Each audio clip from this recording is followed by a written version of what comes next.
Hello and welcome back to the StrawHatLucas channel. I am, of course, StrawHatLucas, and today we are playing some One Piece D&D.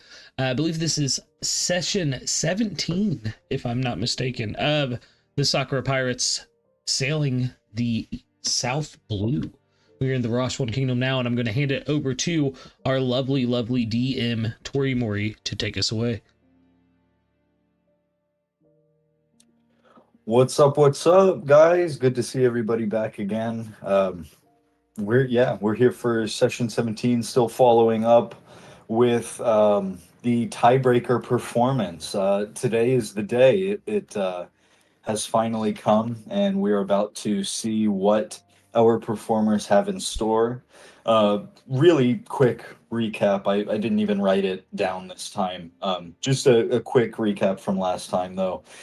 We were gathered around here at Henry the Horse's Club, kind of enjoying the night a little bit as some preliminary measures were taken backstage to get ready for this tiebreaker performance to see who between Leadbelly and Beetle Brown can get the longest standing ovation to decide pretty much who is the better musician for lack of It's a more me. succinct term.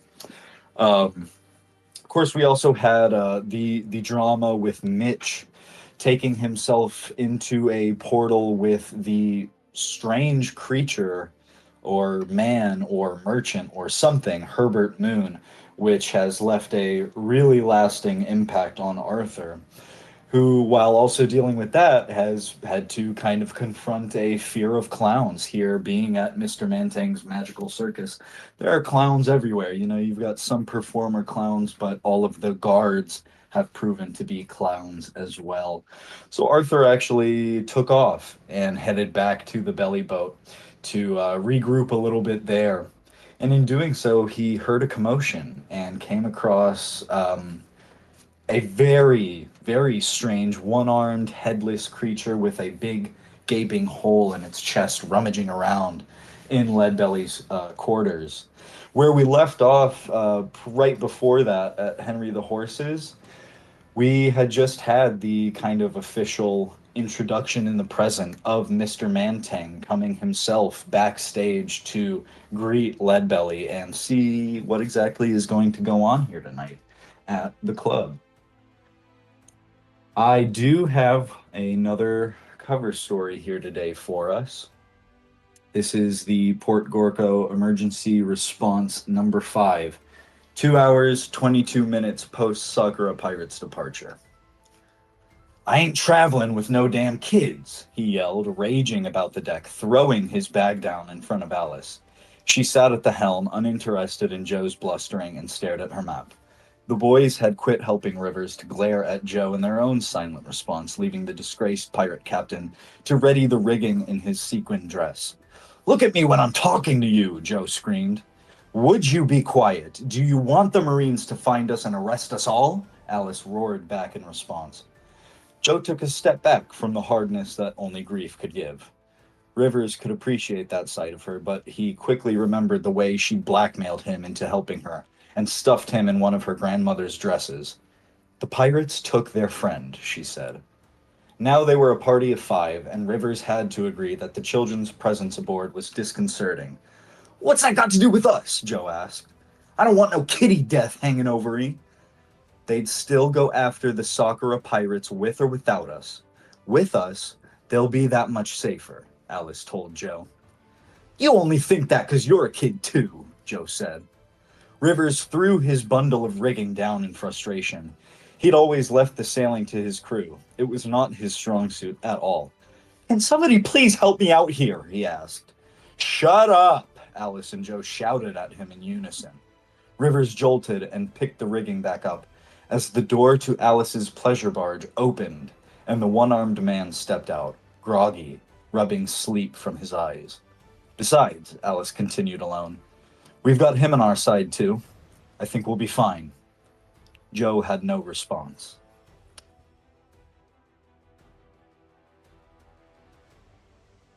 Over here on the Mr. Mantang's overmap, you can see kind of how we're all divided. We're going to zoom back in on Henry the Horse's backstage to kick things off here today. As you guys remember, we've got Leadbelly, Mystical. We're practicing back here with Abyss in Mystical's shadow. There's also a strange little moment with Abyss there as well. But June Red had come along in here to check on things, and most recently, Mr. Mantang himself came to give introductions.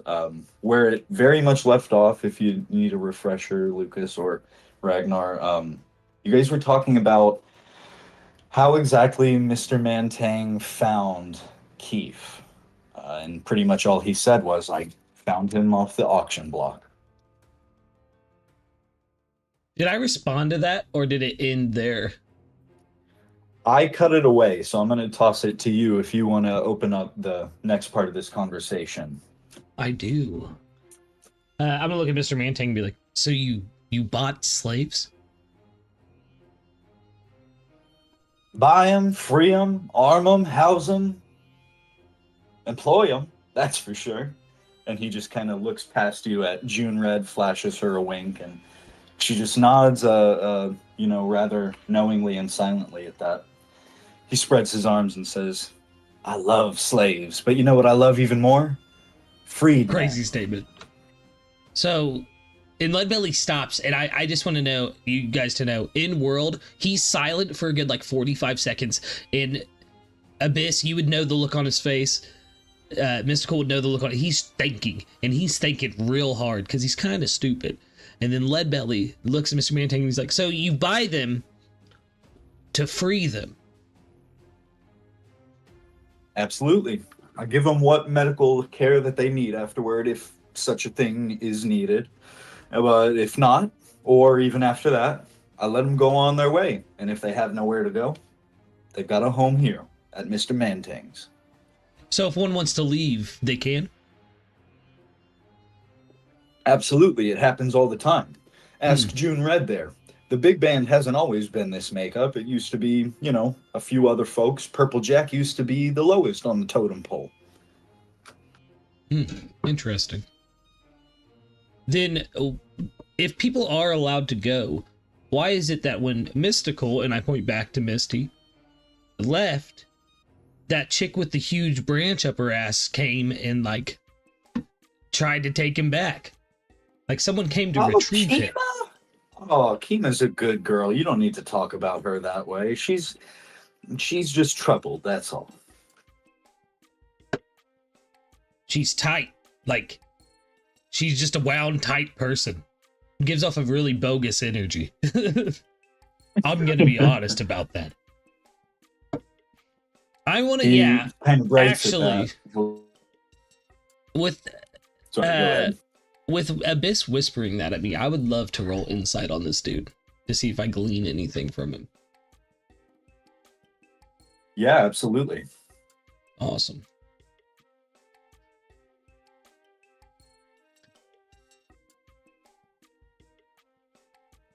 Let's go. Yeah, 19 is pretty great. Yeah, if you're just kind of looking at just something general to try and discern from him whether he's being truthful. For 19,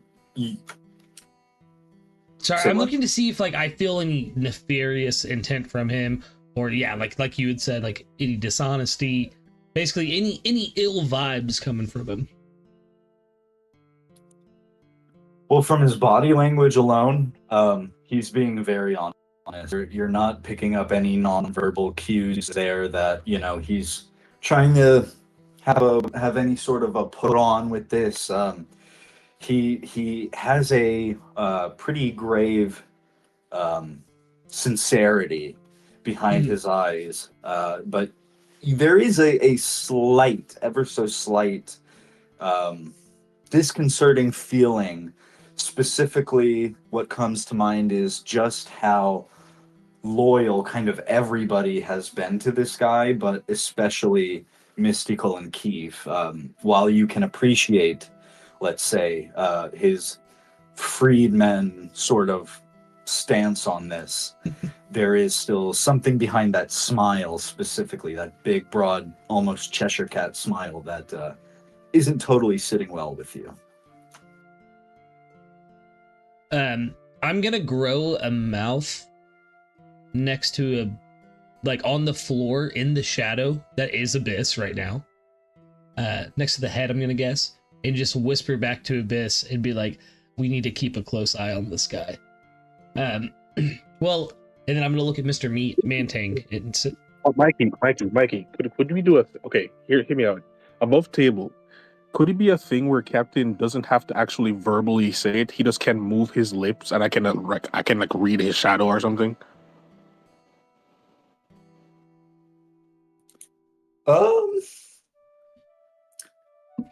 That's kind of interesting. Of course, his I'll lips admit are I'm having. facing the light. Yeah. Sure. Yeah. Yeah. I could be down for that. Yeah. So we can say like. I don't know how you guys can It's like flavor lip that reading. either which It'd be way. like lip Yeah. reading for me. Yeah, for me, in my For head, I me, picture it lip as. Well, listen, I picture it as Leadbelly grows a specific, like maybe like a hand or something, and then lips on that so it reflects into his shadow without Mr. Mantang being able to see it, and then mouths those words to Abyss, who can then read it from the shadow. Yeah, yeah. Sure. It's a little weird, but I like it. I want to go with it. Yeah.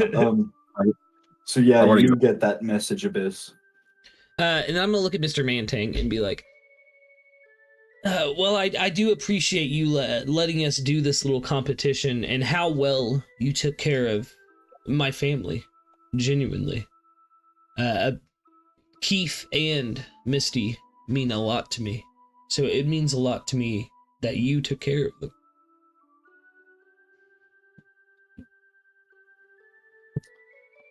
He will. He kind of his smile wavers slightly, and he goes, "Your family, huh? Tell me a Yes. little more about that.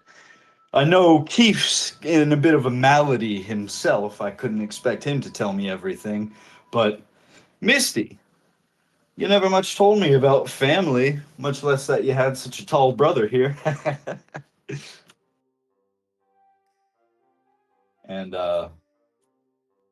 yeah, okay, I was gonna say, yeah, there's the message, and Mystical will kind of walk up over like here next to Junrat a little closer, and will be like, oh, yes I did though, yes I did.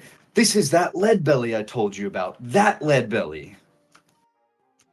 And Mr. Mantang's eyes will get a little wide.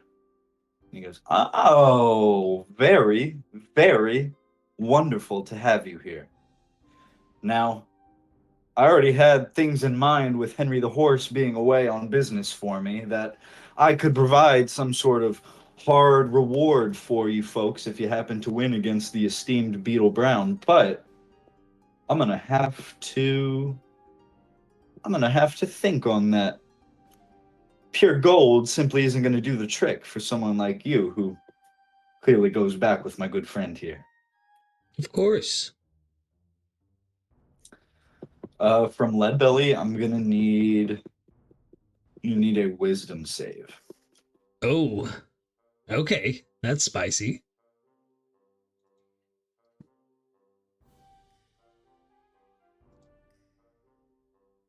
Let's go.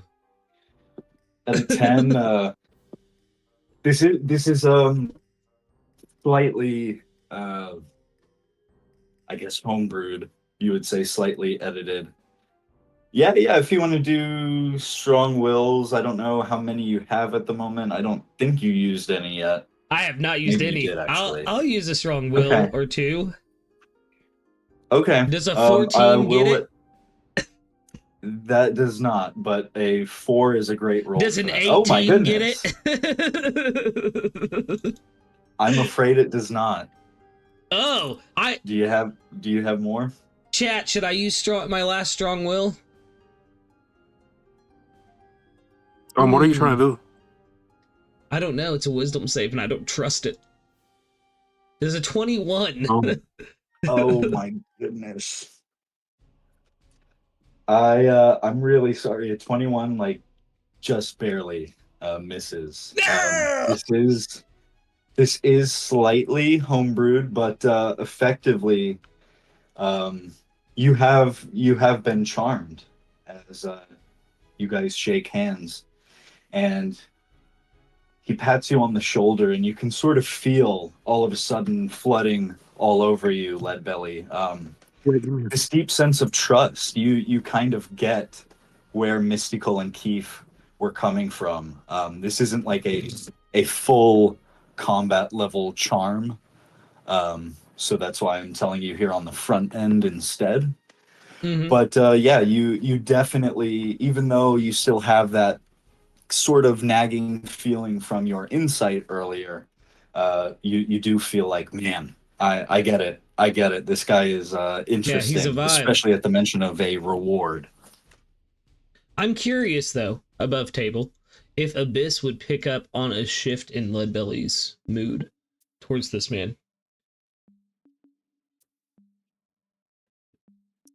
Because I would have Abyss been would like relatively to... tense, like when I was talking to him, and then after shaking his hand, if I ease up like that, I feel like it'd be a very noticeable shift.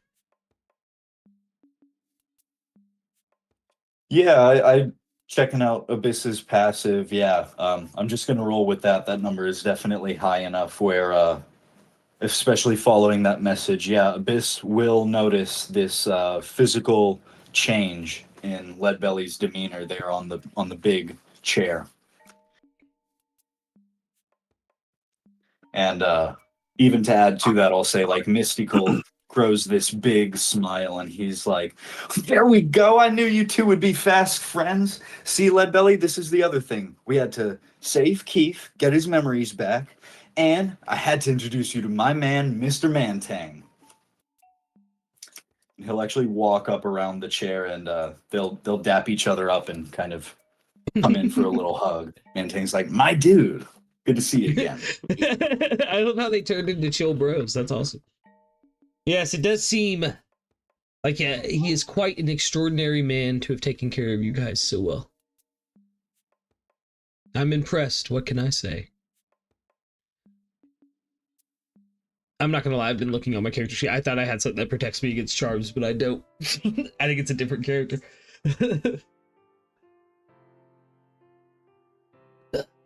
I don't have. Maybe. Okay.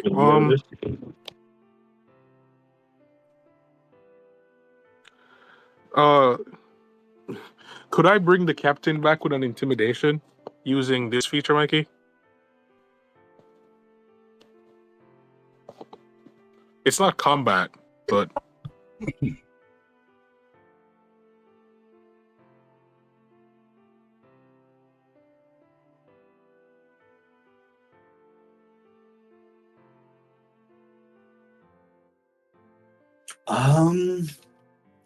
I like where your head's at. Let me put a tab on it. It won't work in this very moment, but I can already think of a way I want to honor that.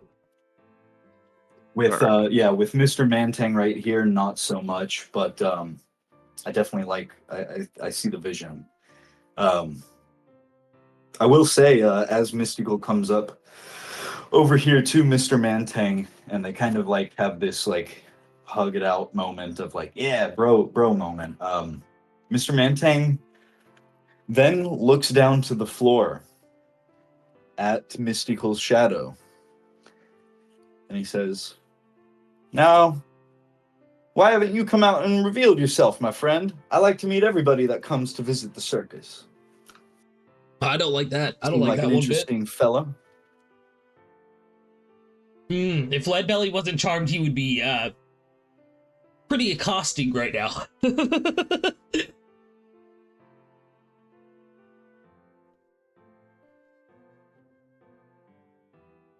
yo, I'm gonna tell you this right now. At this point, I'm a hide.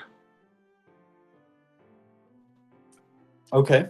Are you you're staying hidden in Mystical's shadow? Pretty much.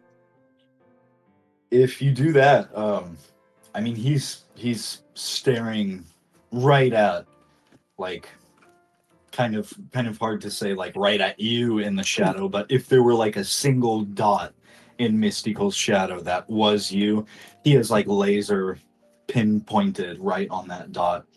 When you don't do anything though, he chuckles, shrugs, and says, okay, I used to be shy as a kid too. I get it. No problem. No problem. Welcome to Mr. Mantang's, though, whatever you are. We're glad to have People, creatures, and beasts of all sorts of ilk here. All are welcome. All are welcome to join too, Leadbelly. Don't you forget that. I don't want you just taking my best custodian here away from me and saying sayonara. But, you know, you're a free man. You do what you will. I aim to be free my entire life too. The offer is tempting, though. You seem to have a wonderful setup. I don't know why, but I picture while I'm saying all this in Abyss's head, it's like red flag, red flag, red flag, red flag.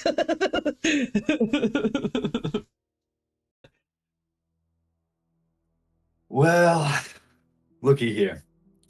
Starlets are up on stage, and I've prepared a little something to kick things off. So why don't we go ahead and head out there? You and Beetle Brown can figure out who exactly is going to go first in this little parade.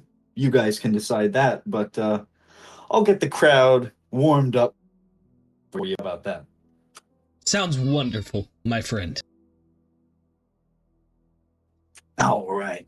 I like this guy. He points at you, Leadbelly, kind of says that at Mystical and June Red. And he traipses over here to the door in a very like showman's walk type deal. Before I bring us out to the main floor, I want to catch back up with what is going on over here on the belly boat. We, like I said last time, Arthur had just discovered this strange creature of sorts rummaging around in Leadbelly's quarters, thanks to Glory kind of leading him right to it.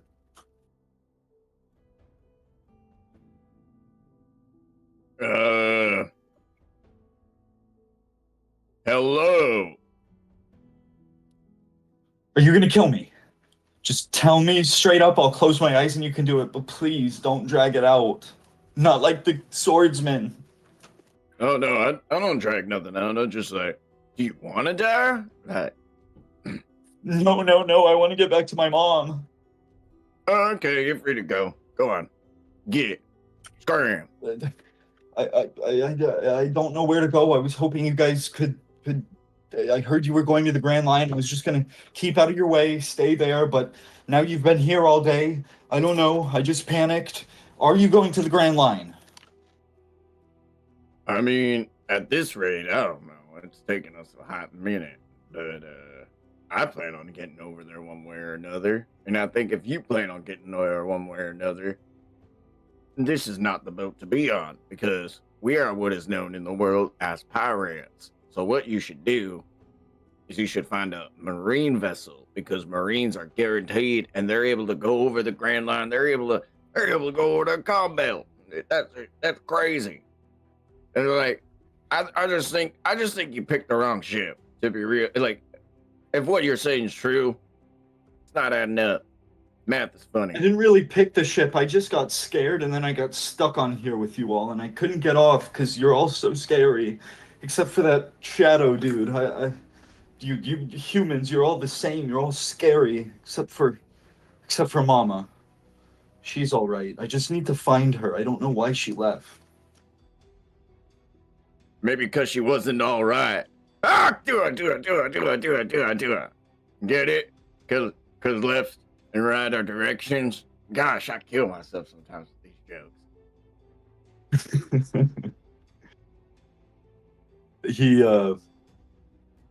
He just sort of like whimpers and cries some more. He goes, I'm all misshapen. I don't make sense. I don't have a head. I have no right arm, but arm in the right socket. Oh God. I just want to find Mama Carmel. Oh my God. I guess you could say there's not much left of you. Ah, do it.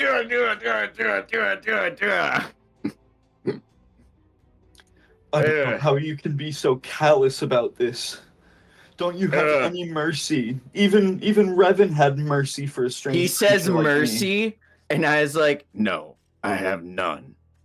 The people who do me wrong are people who are going to pay, and what they owe cannot be paid with money. Don't get it twisted, My young goodness. You haven't made an enemy Students. of me, and I don't think you want to. So, He's if you're going to be a coat breaking rack, their- or if you want to laugh or make jokes or be silly, you just have him meet Captain. He takes all sorts of weird freaks with us. I mean, look at me. I'm a cowboy.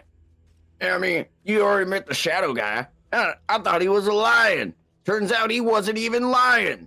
Ah, do it. God, I'm killing it today. I didn't get a chance to meet him. I wanted to talk to him, but I got too scared. I can't go past all you humans laughing and drinking and fighting and burning things. I don't get how you operate. Even Revan, as nice as he was scary. Scary Barry. No, well, just wait here and talk to Captain. But like, why are you searching through his stuff? Because if it turns out you're a thief, I'll kill you right now. Some bitch. I was just looking for some sort of a map. I saw that one hung up on the wall on the poster there, and I wanted to find a map of the Grand Line, but I can't operate things right with this stupid left arm in the right, or the right arm in the left socket. Let's take a pause there, partner, because you're looking for a map of the Grand Line, and I'm gonna be really careless when I say this to you, so don't get upset. But were you born yesterday? Ain't no map of the world made. Are you crazy? Do it. You're silly Billy. Do it. I don't know. They have maps of everything. I thought they might have a map of the Grand Line I could use. I mean, but I was born a little earlier on this year. I'm just a mannequin, I guess. I don't know. I don't know what I am, but I need to Well, find let me tell you, Mama. man, I can guarantee you the captain's gonna love to meet you, and then you won't have to hide, and then you can, and then, well, I know this guy. His name's Kiryu, and he won't kill you, but he will cure you. Oh, Do it. We At call the that a mere triple mention- entendre. Do it. at the mere mention of Kiryu's name, while Arthur's joke flies clear over his neck stump, the mannequin stumbles backward into like the armoire. He goes, no, I don't want anything to do with him. He's the one that did this to me. Him and that other swordsman. I don't want anything to do with them. Okay, but counteroffer, if he did it to you, can't he just fix you? Like, he could cure you. Oh, that was so good I had to say it twice. Oh, man, I had way too much to drink. I'm talking to a coat rack. He'll just kind of shake his head. He goes, I don't know how you can fix something that never had a head. I guess if you want to patch up my hole, I don't know where you could find the material to do that. But oh my goodness. Listen. Kiryu, he can make bullets out of what feels like nothing. If he can make a bullet, he can make a head. You just gotta, partner, you gotta trust me. And if you can't trust me, well, how are you gonna trust me to get you to the Grand Line? Like, you know, it's a little song that Dutch used to tell me. It's a little quid. And we're gonna get you there. But you gotta be willing to give me the little bit of trust I need, all right? Now I'm gonna go sleep, and if you're real and still here, that's crazy. I'll handle that when I'm ready to handle it. But if you keep going through the captain's shit and waking me up, oh man, I ain't even liable to tell you. I'll probably murder you. Cold blood. Not even, I mean, like, I've been joking, but like, do not steal from my captain. I can't handle it. You know what? Oh my gosh, I'm the Arthur Morgan. You are the smartest man alive. And he pulls off his hat and he brushes his hair back to reveal the second ear. I don't need to explain nothing to Captain. Ah, do it. He's heard everything we saying. Oh my God. And so if I am drunk, oh, wait. Oh my God, you're real. Of course Holy I'm real. I'm right in front of you crying. But look, I'll trust you to do one thing. Can you put this arm on the right socket? Yeah. Yeah, sure. I got you. And I'll walk over to Oh, him. thank you. It's been so awkward. What do you want me to roll? What do I got to do? Or do I just do it? Let's see. I guess it'll be a pretty low DC Arcana like engineering type check because it's got like The little guy lock with one that, intelligence modifier. Let's go. Let's go. Oh my! As you, So I go to rip it out, like just without any callus in the world. I'm be like, oh yeah, Dutch taught me how to work my hammer. as you're pulling on this really heavy, thick, dense steel arm out of its socket, you give it like a little twist, and as it pulls out, there is a really, really nasty sounding like crunch, and the mannequin's eyes just kind of get wide and goes, "Oh, that did not sound good. What happened? What's wrong? What was that?" Well, you remember how I said you should probably ask Kiryu to do this, and now you're like, oh, can you do this? And I was like, I don't know, man. I don't think I can do this. Well, it turns out, and it happens twice a day. Even a broken clock is right, but I was right this time. And I hand him it. I just put his arm on the ground, and I'm like, well, I don't think it's going anywhere. We really need to wait for Kiryu. Because let's just be real. I've already messed this up this bad. We should just wait for the expirationals or whatever people's called experts. The poor mannequin is freaking out, looking down at the arm on the like end of the shoulder. One of the like connecting clasps looks totally like cracked and jagged and just out of place. And he's like, "No, no, no, no, no! That was my last arm! No, no, no! Now I have no arms either! Oh my God, what am I gonna do? I'm never gonna get to the Grand Line at this rate. Mama, Mama, I want to come home." If you don't quit crying for your mama, I'm going to give you a reason to cry for your mama. I said we're waiting for Kiryu. God damn. It's like dealing with Jack, except he's not cool and likes to fish. The mannequin will then just kind of like fall over onto his rear, kind of leans back on this desk over here. And as he does, he goes, "Oh, great. I didn't even think that I won't be able to get up now. I have no arms. Oh my goodness. I hope that's Kiryu here now." Wait, what? Your passive is pretty cracked. So 20. Once he says that, you're going to notice Glory has tilted her head toward the door. And more pressingly, there is like an interesting set. What sounds like two on the main deck.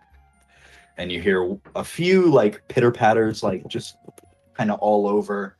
And then there's one pretty steady thumping set of what is pretty unmistakably footsteps. Before we can delve into that, though, awesome. or sure, okay, one more thing. I'm gonna hide him. Okay. He can't get up, and I'm gonna be like, listen, if you want to live through this, all right, I don't know if they're here for you or for me or for whatever, but that is not Kiryu. Kiryu is drunker than a hell, and he would not be able to walk like that. So, get under the bed, I'll roll you, and then I'm gonna go up there and kill whoever's up there, because the one thing Arthur D. Morgan doesn't take nicely, it's you made all I've wasted all my funny on you. All right, do it. He kind of rolls over onto his stomach and he goes, oh my god, I bet it's more humans here to attack. This is nothing but fighting in this place. And he's kind of like pushing the soles of his feet on the floor. Oh no, I didn't want to fight. Oh no, I went on a pirate ship. Yeah, you really didn't think this one through. I could have helped you if you didn't break my arm. That's a woot steel arm. I punch people so hard their heads fly off sometimes. Yeah, this is a gun. Who brings a fist to a gunfight? Oh my man, you really didn't think this through. All right, and then we can pull back. We're going to come back onto the floor of Henry the horses. We'll check in over here with Kiryu real quick before everybody kind of comes out on stage for this performance. Kiryu, a couple changes here.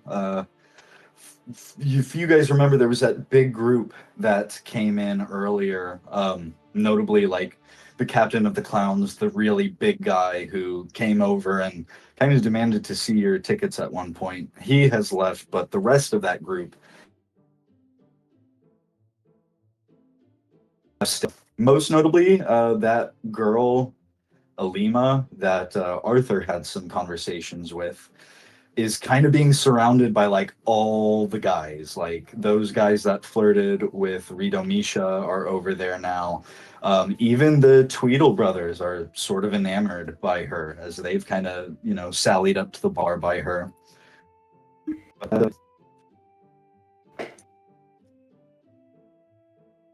What are you doing, Mr. Flirt? Yeah, I'm gonna say I hope they start to the singing soon. I'm really looking forward to it.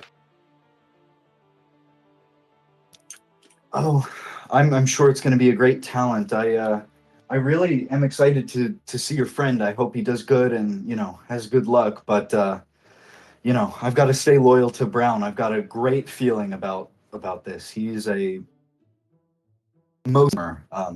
I've, you know, long said he probably ought to be the band captain over Purple Jack. Yeah, great feeling, you say. I feel that.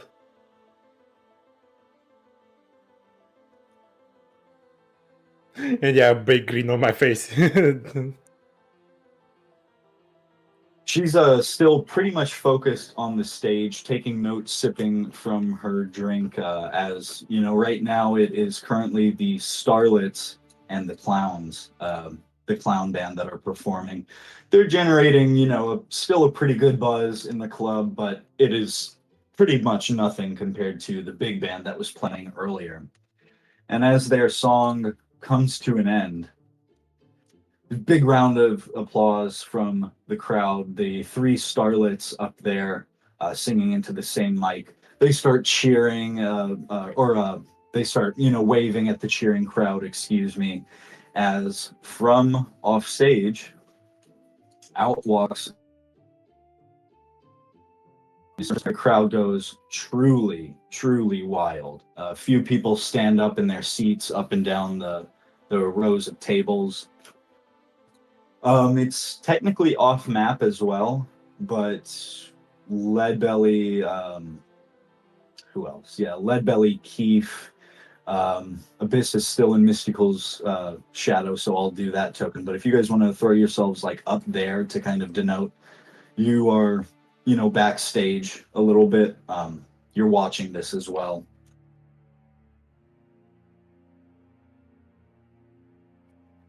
And Mr. Mantang comes up to the microphone and says, "Ladies and gentlemen, we have a very special treat here tonight. A very special treat indeed. Something that I've just heard of myself within the last hour. We have a playoff between our resident Beetle Brown and a challenger. A one Leadbelly with no Leadbelly to speak of. With nerves made of steel, he is coming out here to challenge our incumbent, the lovely pianist. So, to warm them up, give them a happy welcome to Mr. Mantang's their first time here, by the way, and the crowd, again, it's just like crazy. They're like, "No, Mr. Mantang!" There's like chants and cheers and everything. As you guys are gathered up over there, I see you putting them down slowly. Beetle Brown, I'll get them out in a moment, but Beetle Brown, Purple Jack, and Corky Blue are going to come up as well. And Purple Jack and Corky Blue are sort of a little bit behind, but Beetle Brown strides right up to you, Leadbelly. And he reaches in his pocket and he goes, "So, let's decide who goes first." And he pulls out a little D20 dice. He says, "Whoever gets a higher number gets to win." I'm going first round. Odds are in your favor. Your turn. Oh, no. Okay, nice. You guys will be going first. Beetle Brown, just sort of good luck. At least now the crowd won't be so tuckered out after a truly good performance. Okay, buddy. Leadbelly just gives him a thumbs up, like, all right, bud. Mr. Mantang, he'll look over his shoulder at the band that are still kind of gathered around, and he goes, "Give me a beat."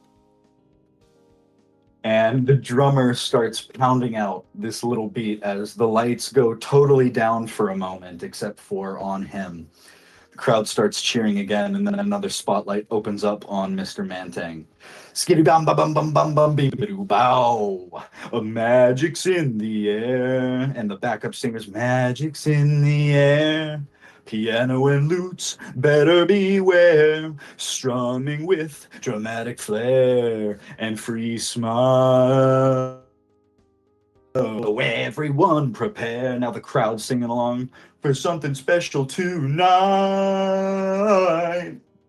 Your heart'll go into a cardiac arrest, 'cause Henry the horses have nothing but the sea to sea, town to town. These bands will turn your frowns upside down. No dances or taps or all that stuff. It's pure born skill and a little luck. They're good. All right. So put your hands together and settle in, 'cause tonight we're getting down. Only one band can win in the Leadbelly Beetle Brown Showdown. And the crowd is just crazy as the lights come up. You know, the stage is illuminated now. And everybody is certainly, you know, there was a good bit of dancing just in that little song as the band's playing. Very tight, very on time. Kind of wraps off to a nice finale. And Mr. Mantang extends his hand toward the backstage at you all. He says, "Whoever's first, come on out. The stage is yours." Nah, we ain't just gonna move past Mikey just dropping the greatest track of the year.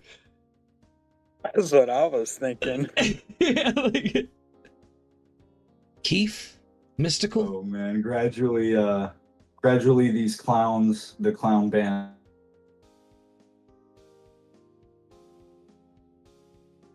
stuck to Beetle Brown and the staples, but Kief, to you, I mean, it's the same deal. They're like, "Hey man, break a leg out there. We know you're gonna do good." Hey, everyone should do good. Above table, how many times are we going back and forth? So just be once. Each band is gonna get one performance. I do have some special. You're cutting out, Mikey. Complicated, but You cut out. it's clarification. Oh, I thought it was me. Yeah, same. You cut out, Mikey. Oh, my bad. Check. I'm back in. Yes.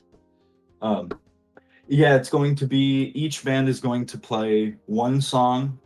The goal is longest standing ovation.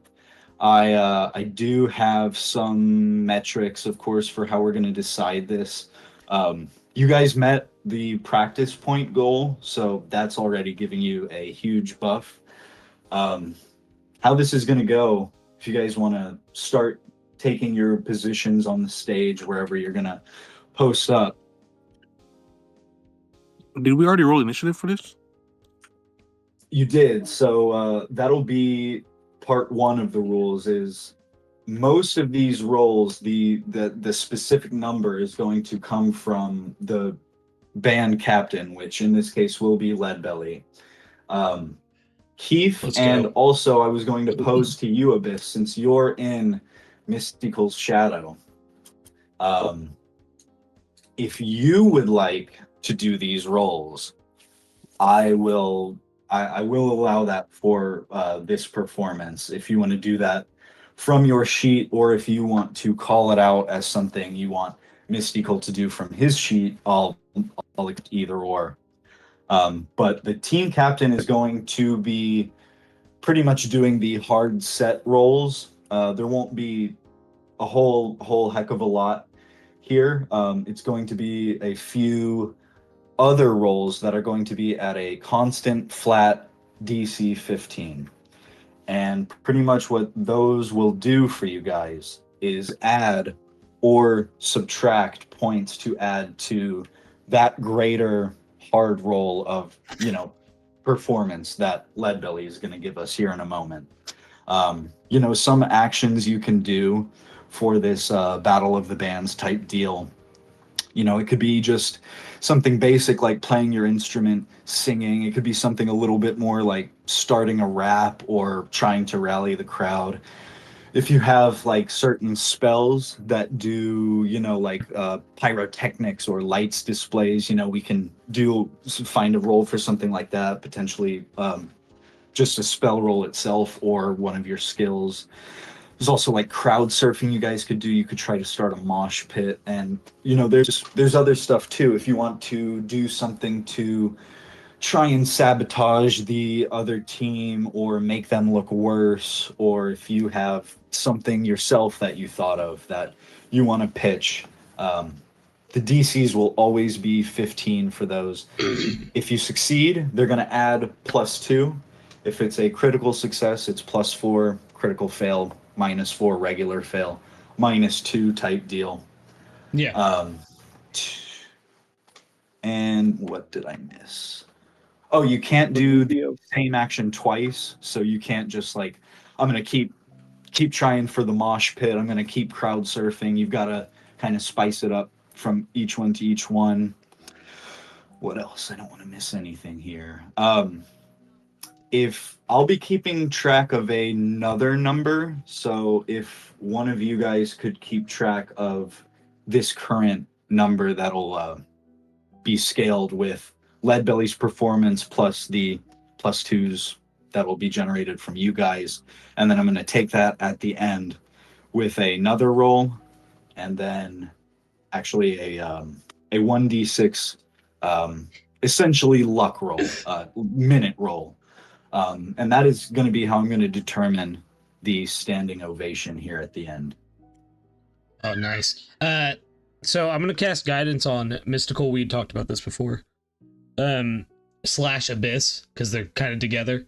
And I think you said Abyss is really that'll for Mystical. go to whichever character that you want to run the sheet from, Ragnar. I'll be more than happy to just follow you. Ooh. He said, "Ooh." Would we be able to use the help action? Like from our What's distance Mystical's performance mod? He has a whopping +11 to performance, but not all of those actions I described will rely on performance. Some of them will rely on Yeah, sleight roll of with hand, Mystical. athletics. If He it's also does performance, still I'm have probably his gonna use inspiration. Okay, that'll work. I've got him. Yeah, but I probably have other roles I could use. All right, cool. So what are we doing? If you want to, So- if you want to switch it out, you can decide in the moment too. I'm not saying you got to stick with one from the beginning, and that's the only one you can use. Would we be able to use help? I will say no helps on this because kind of the idea is you guys are going to be so focused on sort of your own part. There's already going to be a little bit of an aspect of that with Leadbelly on Mystical's fingers, for lack of a better term. One last thing too before we start. As Leadbelly is getting set up, he'll be kind of standing there and singing to himself, and he's like, "I guess we'll have to face that in this awful place." And I will cast Bardic Inspiration on Mr. Kief. Nice. Yeah, I guess you guys are kind of huddled up there a little bit now. Mystical himself gets very old smile on his face, very nostalgic, at the sound of that. He nods and he's like, almost wish we were playing that one, but I don't think it would be lively enough for this crowd. I don't think And, so either. Kief, as you hear it, It's a D8 deal. Gotcha. Kief, as you hear that, I'll need a Constitution save from you.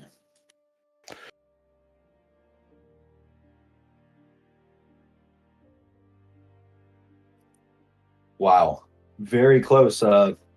Meets it beats. That was a low one. Hearing that song, you are you are met with that same sort of crushing feeling you had in Old Beach Haven of dormant memories locked away somewhere suddenly flooding to the surface as you see this grand castle overlooking just behind your shoulder. It looks even bigger from your point of view as this little guy, but you're even kind of smaller than before. This is when you were a much younger Tontara, and you are walking along sort of the grounds outside of the grand city of Marie-Joie. And beside you is the similarly much younger Leadbelly. And you both are sort of staring out across this grand plain. There are some folks with weapons behind you guys, trailing along, but they're keeping an eye on you as you stare out at this huge, vast ocean that spans, however many miles. You could not even begin to guess how many miles straight down it is to get to that ocean, but it's a clear, gorgeous day. And honestly, if you guys want to role play this at all, I don't have a map for it, but if there's anything you guys want to reveal through this sudden memory unlock for Kief. Dill, I'm going to send you something real quick.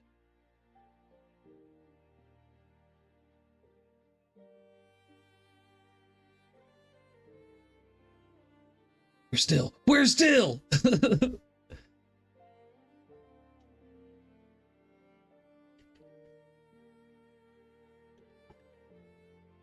I sent it on Discord. Yeah, Leadbelly will look at Kief, little Kief, and little Leadbelly. Like, one day, Kief, we're gonna go out there and we'll be free from all of this. We'll escape somehow. We'd better, Lead better. Nice. Perfect. As you guys say that, let's go. yeah, that is juicy. As you guys say that, you hear some of those armed folks behind you. They're sort of far off. They're not like hovering right over your shoulder, but they are within earshot. And a couple of them just start laughing. One of them snorts and like turns his back on you guys and just stares at Marie-Joie instead.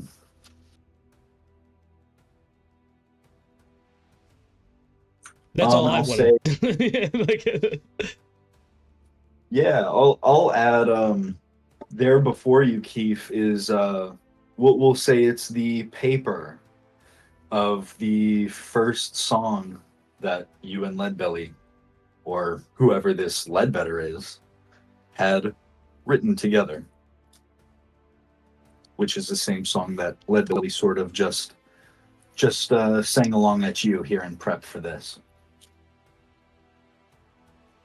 And despite that crushing feeling, as you sort of sneak back to your drum kit in front of you, there is a surety about this. And you do feel maybe not everything flood back, but you know who this man is before you. Massive. A single tears dropping. Mr. Mantang will actually notice this. You guys, he's kind of like waiting on you guys to be ready at this point, I'll say. He's like, whoa, Kief, are you okay? What's wrong? Never better, Mr. Manting. I'm ready. At hearing that, Leadbelly will nod, grow hands out of the piano, and say, "Kick us in, brother."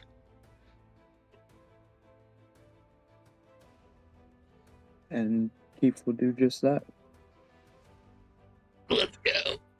Okay, even though it is technically Kief starting us out, I'll need that performance roll from you, Leadbelly.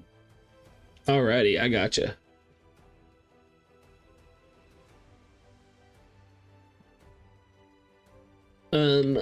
Performance. I'm good at these, supposedly.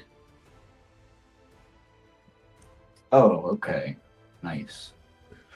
You got an 18. I want to kind of leave it to you guys how you are song and playing and how it sounds, but 18 is an incredibly strong, like I said, for mystical / abysses.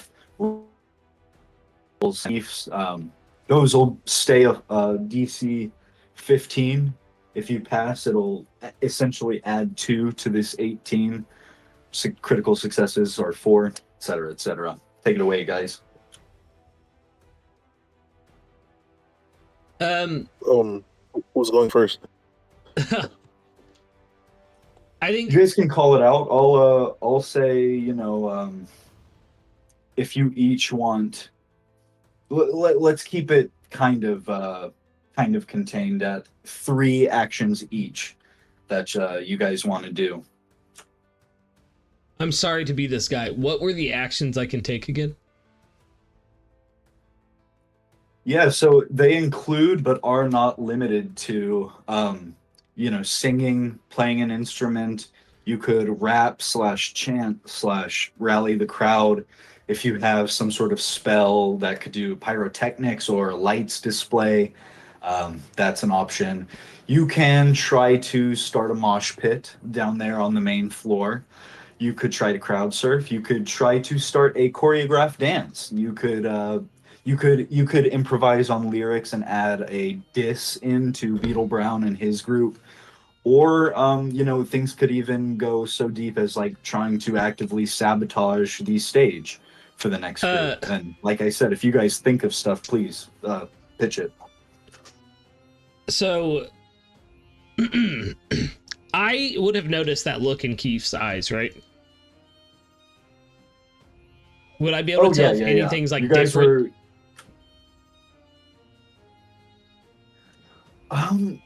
What's your? I'll do that off a passive too. What is your passive? It's pretty good at this point, right? 16. I think 16. Yeah. Let me check though. 17. Yeah, I would say. Oh, even better. Yeah, I mean at that distance, yeah, you would see a certain bit of familiarity erupt on his face. And before we go into the main performance of the serenade of the Enchained or the Captured or whatever it is, says the man who came up with it. I'm gonna look at Kief and be like, "You trust me?" Always. And I'm gonna ask Kief to play me a hip hop beat, and as he does, I'm gonna be like, and start yelling to the crowd, "I need to speak my truth! I need to speak my truth!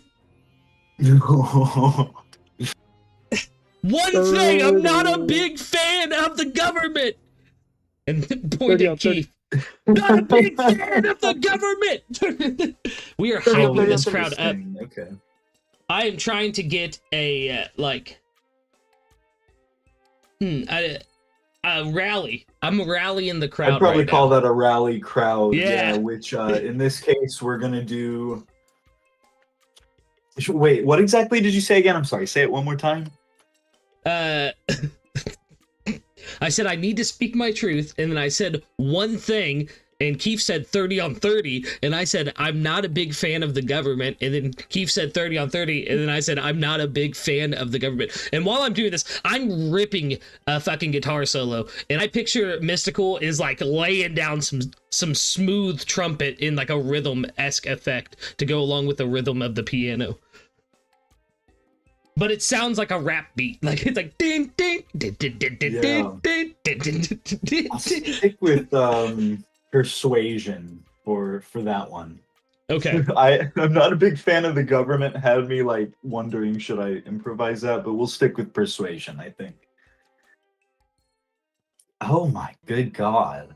Yeah. 30 on 30. 30 on 30 on 30. Dude, I wish that were an official score. But yeah, so that'll add that 18 performance that just bounced up to 20.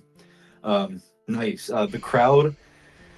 There are a few Marines out there, Leadbelly, so they are not so jiving with that message. You kind of see a few of them cross their arms or maybe sit back down. But, actually on a, there are one or two that maybe are too drunk to really notice. The main dance floor here in front of you, though, when you say that, they're like,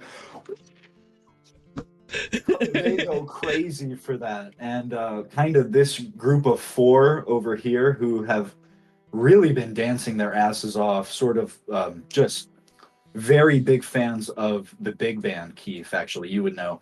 They come here sort of in the center, and they just start unleashing on like dances. They're having a great time now. Oh, that's what's up. You said I have 3 actions? Yeah, you each will get 3, so that's 1. You got 2 more, and then Kief and Abyss, you guys have 3. From 30 on 30, I'm gonna perfectly transition into Sabotage by the Beastie Boys. So I'm like, I can't stand it. I know you planned it. I'm going to light work on that and have all the lights dim except for the one on Leadbelly. Let's go. Okay. How are you going to do that one? Do you have I like a figured spell? if there's overhead lights, I could throw a dagger at it, Oh. which could be light work Oh, and okay. sabotage the others. Yeah, just do an attack roll. Yeah, I see it in there All on if your sheet. does Do an not attack crit roll. fail that attack and accidentally hit Leadbelly in the neck with it. Oh, thank God. That's good. yeah, like right. Oh my goodness. Yeah, 18, nice. Yeah, that'll be another +2 to Leadbelly's initial 18. Very nice. Yeah, I figure flavor that as you will, but I figure it's very fluid with your playing. You just sort of slip it in or slip it out of its sheath and toss it up into that light.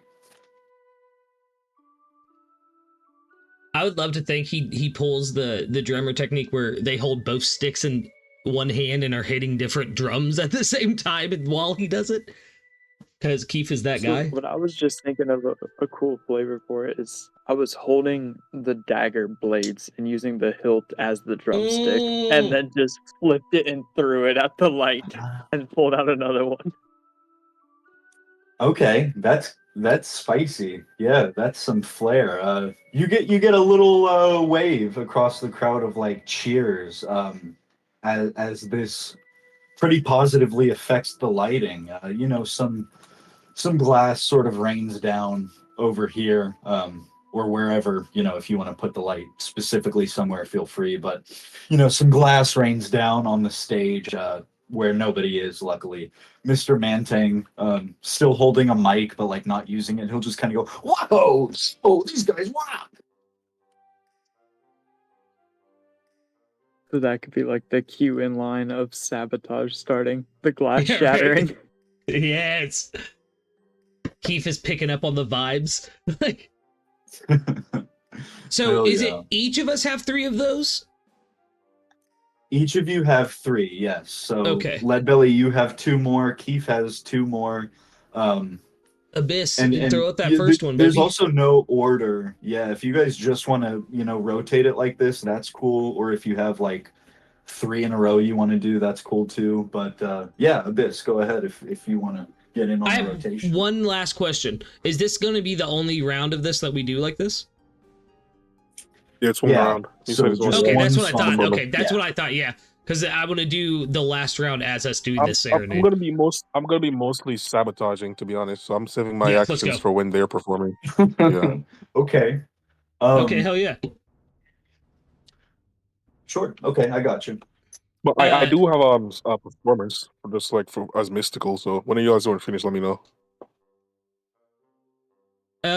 Do your performance as mystical. Send that boy into a Go solo. ahead and run that.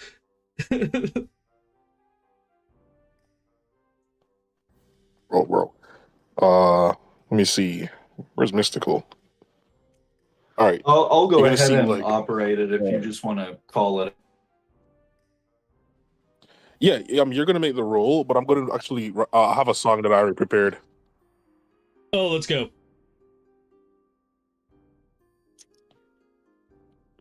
So as he gets that success, Abyss, what I'm very curious now. What is it that?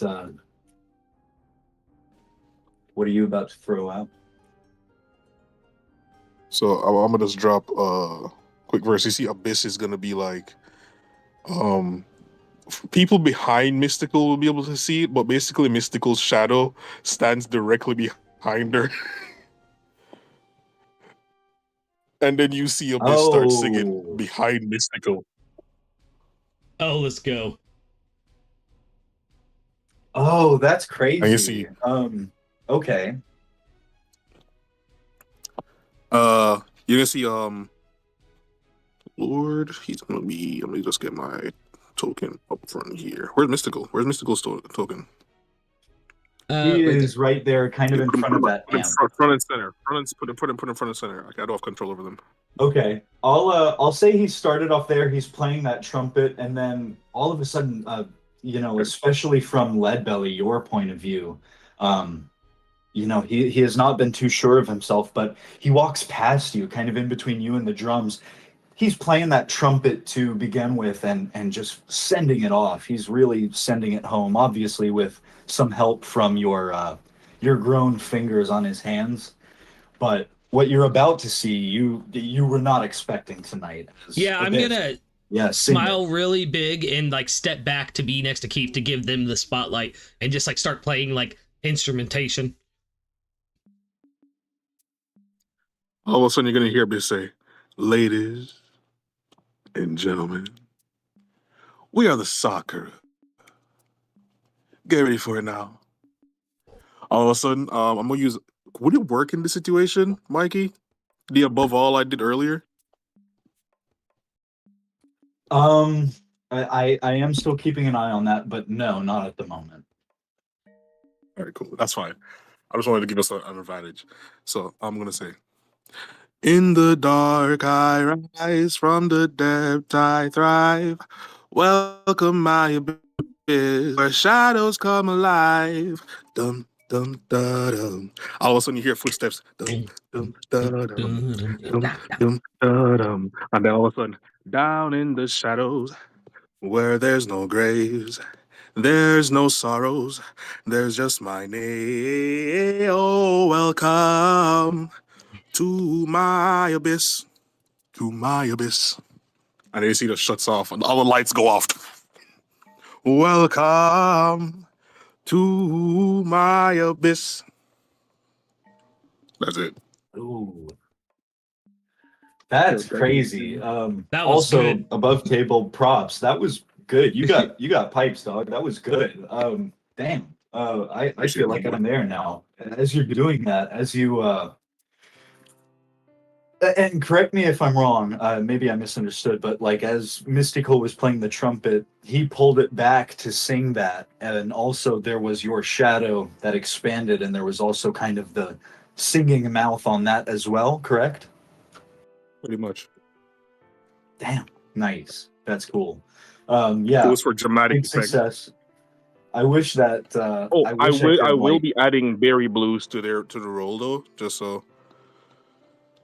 Sure, yeah, Just and represent just the remember actual- these are like I didn't add it to Mysticals there, the guidance Leadbelly, just because Mhm. flat DC 15 here had already passed. But yeah, absolutely, anything you guys want to add, that side of thing will still be applicable. Let's go. Nice. Right, I feel the same way, Dill. I mean,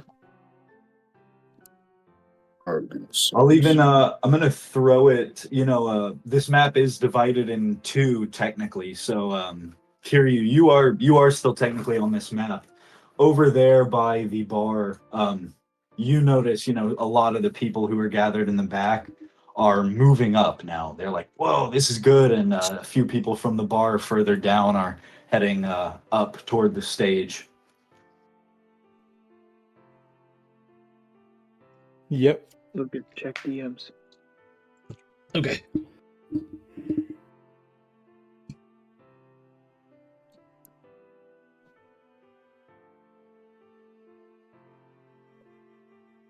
So And then we this go would, into that, into the other one. yeah, that's a good one. So this is the second round of it, right? Come again? Yeah. So everybody on Team Leadbelly has 2 more actions they can do here. Yeah, I'm gonna talk to the crowd for a second and be like, we're gonna bring it down now. I want you to grab your closest girl and hold her tight. And I'm gonna step forward and I'd like to use the sing action. So what do I need to roll for Okay, that? yeah, for a simple sing, that'll just be a performance. Oh my goodness, not a single sub 15 roll. Nice. It sounds like a very generic dancey song, like dun, dun, dun, dun, dun. But then I'm like, I guess we'll have to face that in this awful place. I shouldn't show a trace of doubt. And I sing Escapism, which is the song that I sang to jar Kief's memory. Dang, nice. Okay. This is becoming a nice little medley, too, or a suite, if you will. This is cool. Nice. Yeah, that's another +2 to that initial 18. 24, you I see, believe is what's at now? there were... Or 26. That'll be, 26 you're at right now. Okay, and cool. I said for you guys to keep track of it, but I am keeping track of it too. Don't worry. Yeah, I'm trying. No, you're good. I have a lot of numbers bouncing around, so I just said that for insurance. But of course. Oh yeah. Yeah, you guys are seeing people move up steadily. Still, the dancing is intensifying. There are a few folks, like you said, get your partner and pull them close. There were like couples dancing, and maybe I guess really just Leadbelly and potentially Abyss would notice that merchant from Old Beach Haven. He's here tonight. He's dancing with some old lady right now. Very nice. So 1 more action for Leadbelly, 2 for Abyss and Kief.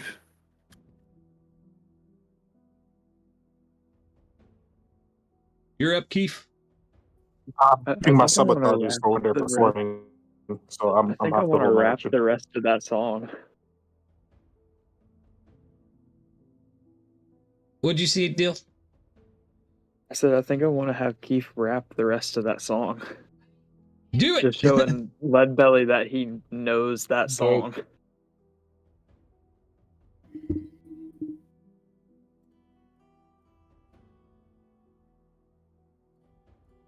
Nice. Yeah, a rap will also fall under a performance. Let's go.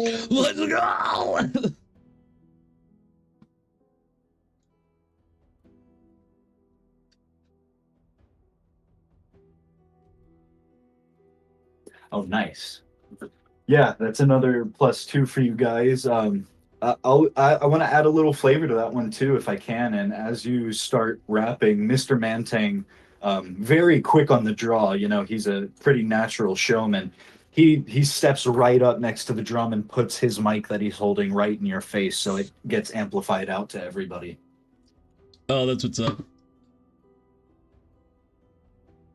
I would vibe And with him if I'll even add a little more as you finish. He'll pull it away and go, "That's our boy Moon Kief, everybody."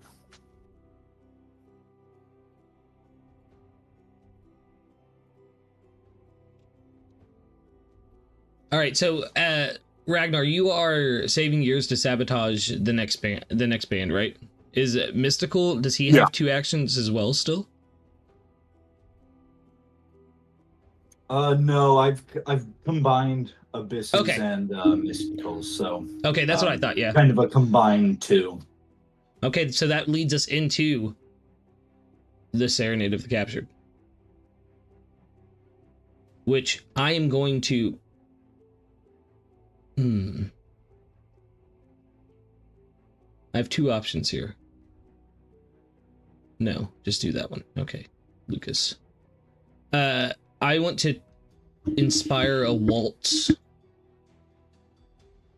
which is a dance, while we perform this. I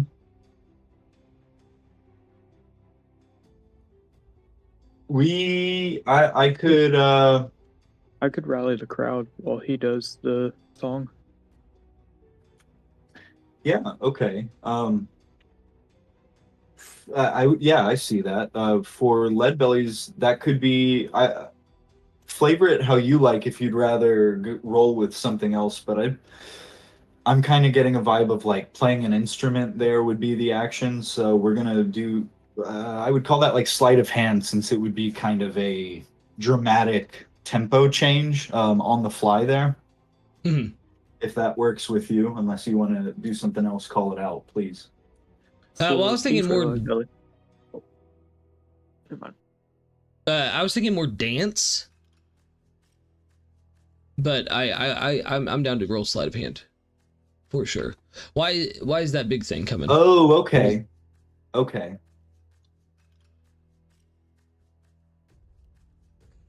Let's go. Well, if you would rather do the dance, I see what you're going for now. You can also do an athletics, or you can keep that sleight of hand. Totally up to you. I'm gonna keep that sleight of hand just because it's a 20. Okay. Yeah, nice. That's another +2 for you guys. Let's go. Yes, we begin the serenade. Kief starts us out with his drums, as always.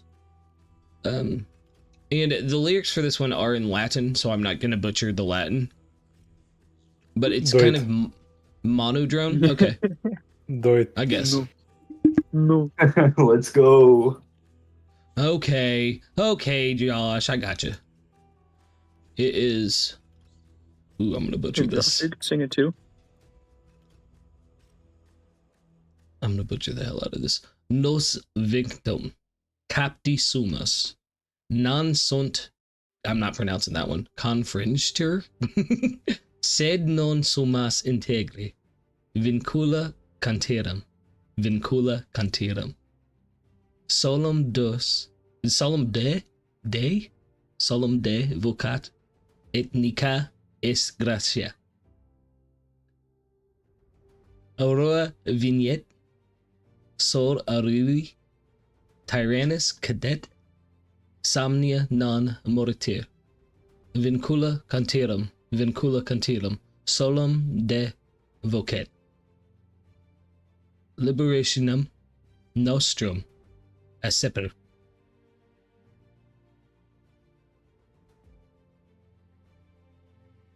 Disclaimer: everything you see in this series is not meant to be anything but comic. Yeah, right. We're not trying to. Oh man, I'm trying to get us on HBO. Are you kidding?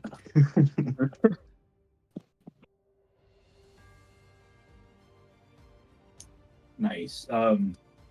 Yeah, beautifully said. As you sing out in this foreign tongue, which is very, very uncommon for the One Piece world, you are going to notice, a lot of people in the crowd are still jamming to the music. A few people don't even really seem to register the language change, but you see a few heads turn.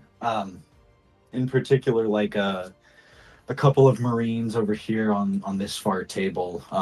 They were sort of the ones that didn't really love that world government comment you made, and they're sort of huddled together, but even there you can see one of their feet is still tapping under the table. Let's go. I'll also add, I know you mentioned, what is that guy doing? The fella that burnt that thief to a crisp and triggered a bit of a horrific flashback for you, Leadbelly. He has come in to Henry the Horse's, and he's sort of just off to the side, but on his big, long 8 legs that are suspending his human body with that creepy looking face. They're like bouncing rhythmically, not quite to the beat of the song at all. It's very off tempo, but you can tell it's dancing of some sort.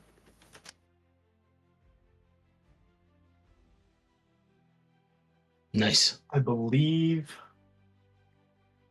Is that all 3 from you, Leadbelly? That's all 3 for me. Nice. So we got 1 more from Kief, 2 more from Abyss/Mystical.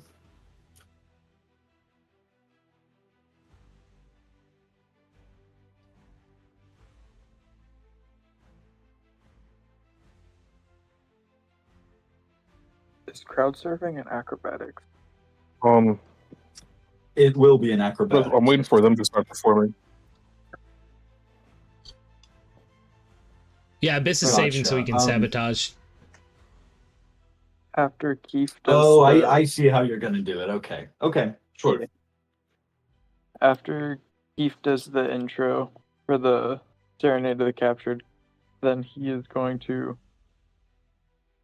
run, jump off of Mystical's head, Let's go. and then just start crowd surfing. Nice. Yeah, toss out that acrobatics. Okay, yeah, I was gonna say for yeah, that one would have been interesting, but well met at 19.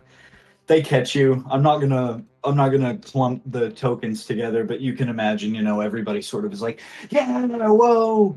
The Kief is not that big, so They toss actually him around there's a like a little potato. bit of sure, yeah. He's really getting hopped along and bounced around, but actually people are kind of like fighting to try and like reach him. Like people are clumping up, and a lot of people are reaching their hands out, and they don't get a chance to help you crowd surf, Kief. But yeah, you're moving along like Jack Black at the end of School Rock right now. They're eating you guys up. These are crazy rolls. There's not been a sub 15 roll here yet, and I don't want to jinx it, but at this rate, I don't think I will.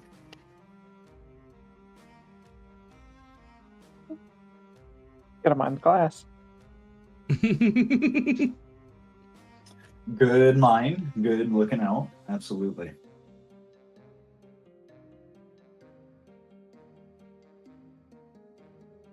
Okay. In that case, since Abyss is saving 2 of his for the next performance, the rest is kind of flavor. If you guys want to do anything, if it's something extraneous, I might toss out a roll separate from this game. But yeah, anything you guys want to flavor to wrap it up. Yeah, I would definitely call out to the crowd and be like, "We are the Sakura! Thank you!" and shit like that. Like, I'd do some little crowd hype and stuff like that. Oh man, yeah, they go crazy. They go absolutely nuts. I'll actually, I want to throw it over here while they are doing that. Over here at the bar, things have kind of dispersed ever so slightly, Kiryu, but Rito Misha right beside you is like, her jaw is dropped. She stopped taking notes, and she just turns to you as everybody starts clapping. She goes, "Those are your friends? Yep. They're incredible. They're incredible. Fantastic. Wonderful. Miraculous. Marvelous. I'm so impressed. I'm blown away." I know, right? I've told you. Hey, you guys never have a boring night. I hate that Henry the Horse couldn't be here to see this. He would try to sign your buddy there. He would try to sign him in a heartbeat. I might try to sign him if I can. My goodness. Yeah, no chance there. This guy sitting next to her who came in with the crowd, he'll lean around and he goes, "Oh, you know these guys? Nice. You got real talented friends. Yeah, thank you.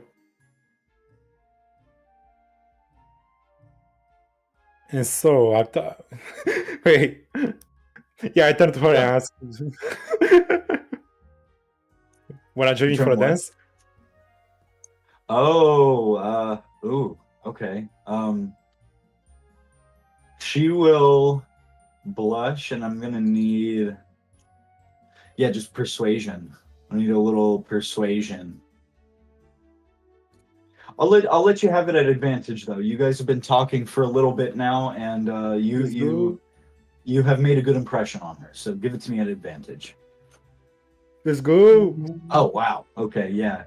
At 21, she blushes and she sets her notebook aside and she goes, "Okay, but we're going to be dancing to Beetle Brown next. I hope you're okay with that." Yeah, sure. Okay, lead the way, sailor.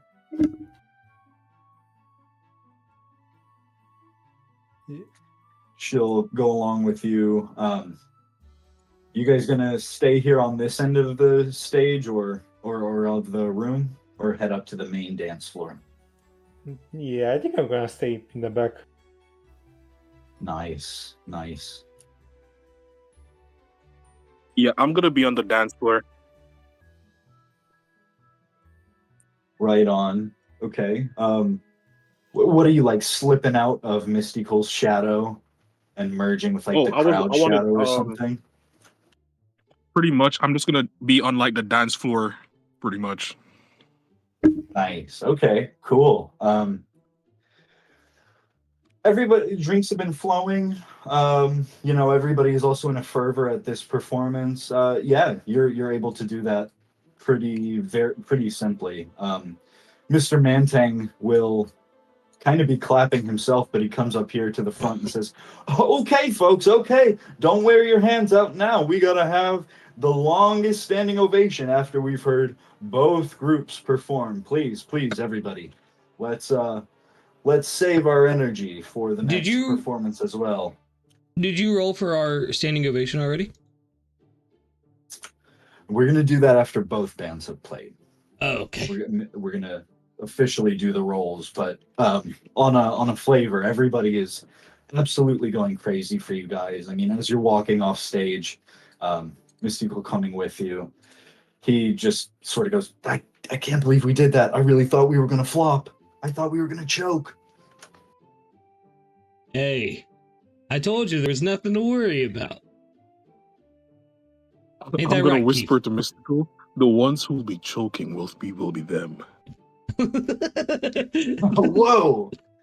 I like that guy. He's a team player, but oh my god, he's kind of scary, isn't he? Yeah, he's funny like that. And as you guys are heading off stage too, Mr. Mantang will go, okay, one last second for the Sakuras. And please, could we get somebody up here to clean this glass up? And there's like a little wave of laughter. And Mystical will go, "Kief, you're fucking incredible, man. I've missed playing with you." Not just me. All of us are. And y'all are too. Now, go out there and wrap it up for us. Oh, God. Kief told Beetle Brown, tough act to follow, right? Yeah, Corky Blue and Purple Jack, especially Blue, they're pretty pleased. They give you guys nods, maybe like a little thumbs up. Corky Blue himself will actually just go, "What can I say? Great job. You played well at the saloon, but your place is on a stage, Leadbelly. You're pretty damn good, bro." And Beetle Brown just goes, I do what I can. I like getting the crowd going. Makes me happy in my heart. "Well, hey, I can tell you made them happy in their hearts, too. That's a tough act to follow." And Beetle Brown is going to lead the way out. Oh, let's go. Break a leg. I mean, don't actually, but, they know what I mean. I'm sure they do. Maybe. They were the You ones want me that to break told their it legs? No. Oh, okay. Oh, Leadbelly's like, wait, do you want me to break their leg? Like,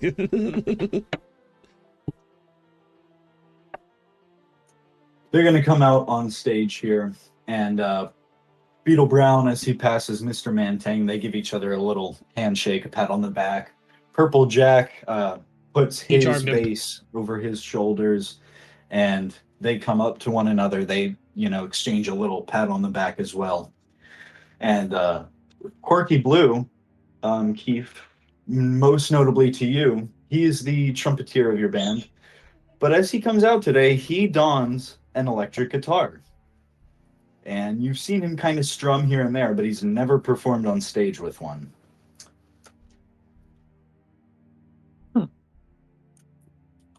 Mr. Mantang is going to call out. And now we have our big band abridged, as we'll call it tonight, here to face off against our foreign challengers. I won't waste your time anymore, folks. Here's some more great music.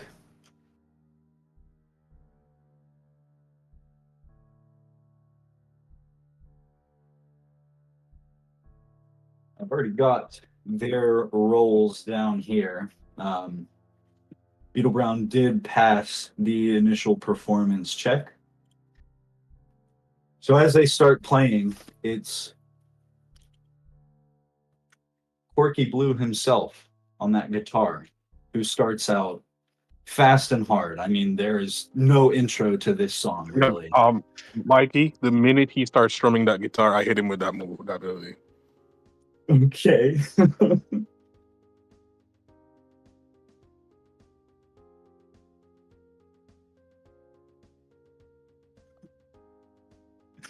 Okay.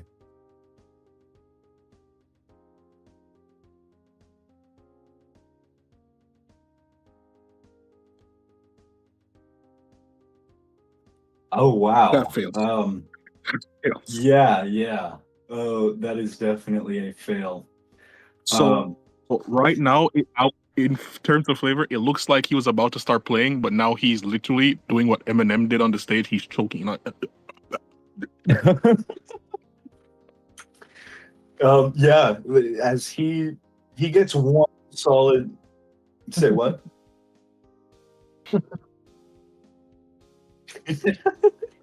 Clarence have a real nice marriage. He gets one strum out that at least signals in Beetle Brown and Purple Jack to accompany. Their parts carry on okay, but all of a sudden, unless you want to flavor this some other way, Abyss, his hand just very visibly locks up, and all of a sudden you hear just like dead locks up. come out, and he's like, "Oh my god!" He starts looking around. He gets all flushed in the face, and Beetle Brown looks over his shoulder as he's playing, gives him a glare, and the crowd just kind of sees Quirky Blue shrug as he shakes it off. Nice. So I think I guess you've got one more in you for sabotaging. Nice. Yes, I do. That's a minus. Is there a 2 lead to singer or like a lead instrument for their group right now? I just want to give him disadvantage on his role if there is any. Okay, sure. Yeah. As this, I have something to do that with, but he has to fail this. Yeah, it'll be Beetle Brown in this admittedly probably beautiful song otherwise. He starts singing, "A world become one of salads and suns. Oh, only a fool would say that." And that'll be, it's a very uncanny, smooth, buttery voice that comes out of this big man who was just like stuffing his face with soup and beer like not that long ago. Very, very different sound than you guys would expect.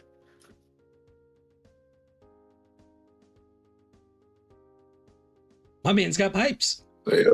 Okay. Oh, there you go. As soon as Abyss sees that he has a voice, he's like, "No, feel pain." How The dare other he one see? I saw a route for since it needed a roll. Oh no, wait, I misunderstood. Yeah. No, you're good. My bad.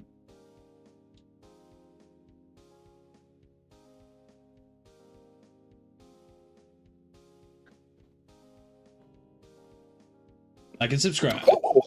Wait. Holy Oh, shit. wow. Holy Wait. shit. Wow. Holy shit. Oh my. That's crazy. Yeah, that'll be his performance. That's the first critical in this whole Battle of the Bands. That's a -4 to their overall score. So I'm gonna say he gets those first two lines out, and then once he goes, "Only a fool," he goes, He had good "Only a lines, fool," too. like that, like just like that. And while at least Corky Blue came back in tempo with his guitar, there's now a break in the song, and he straight up starts over again with the lyrics, and he just sings the same 3 lyrics to start it up pretty much from the top. Crazy, very nice. The crowd is still pretty animated, considering these are like This is the time. Does anybody else have actions? No, I used all 3 of mine. No, they use things. If we had one more action to rally the crowd against them in that moment, it would have been over. They would have been cooked. But it's all good. Dude, that crit is huge dubs. Huge dubs. I've already done all of their roles off screen, except for one, which I'll do here in one moment. But yeah, for the most part, they've had a very rocky start here as they're breaking into a very different type of song than you guys played. This is more of like a jazzy, soul-y, still very like movable song. But a few folks are wandering off to the sidelines, heading back to the bar for a drink, taking a rest after all the dancing they just did with Leadbelly and Kief and Abyss and that group. I'll add in for some flavor. Elder Squint is up there at the front. He's not moving at all. He's just going, "Boo! Get off the stage!"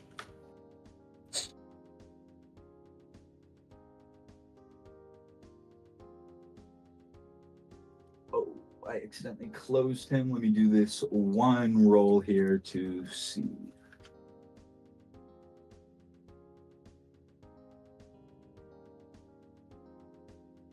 Okay, 10 is not gonna do.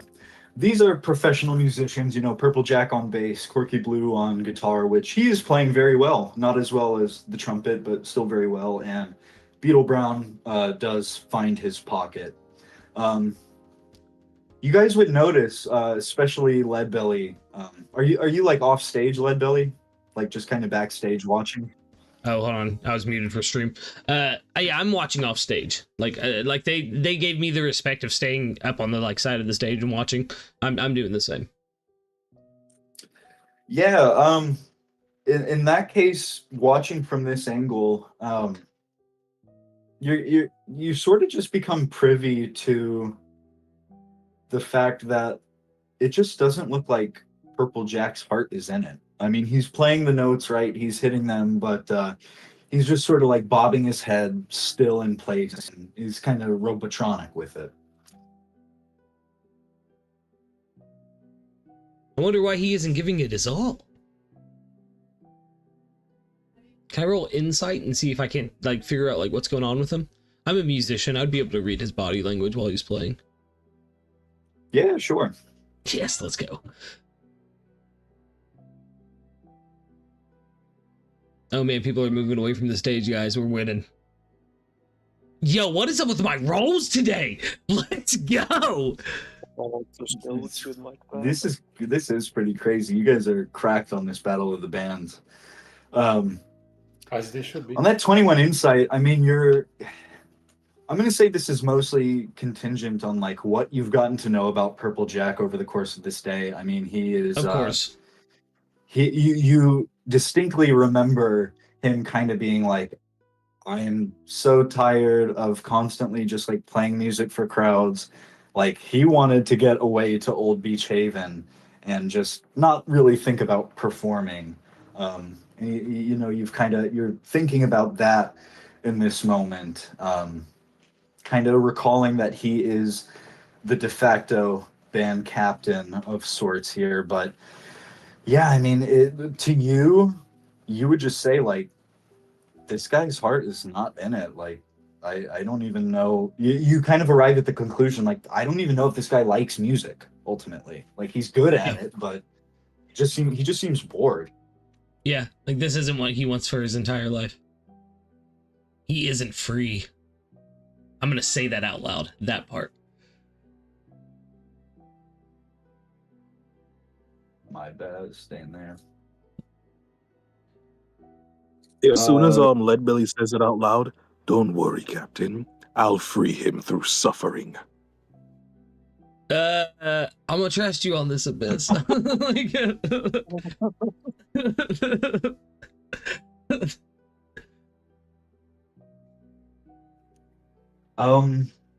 Okay, as I'm going to say they're continuing their song.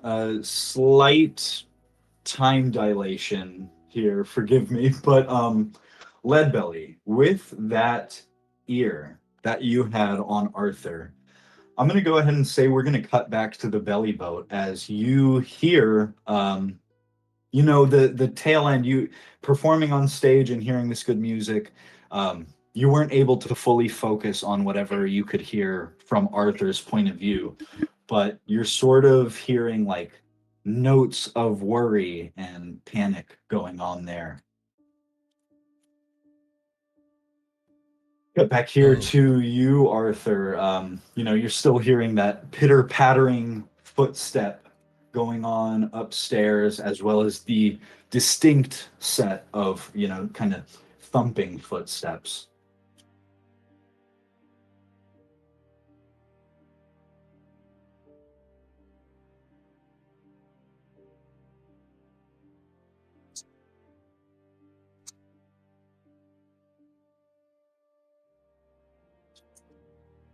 Cody, you there?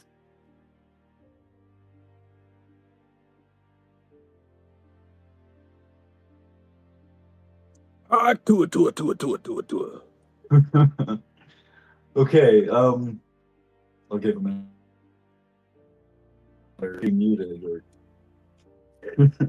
he's just there in Leadbelly's room.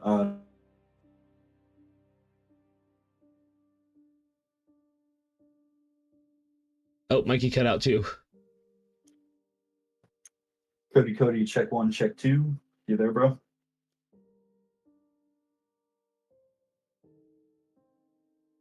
Whoa-dee. Okay. Never mind for the moment. I'm gonna pull it back here, and we'll kind of finish up their song. You know, there's still a good smattering of applause as they make it through this performance. I did this all off screen, so it would just go fast. But I'll clue you guys into their roles a little bit. Somewhat indicative. Funny enough, they did not perform in general as good as you guys. Yeah,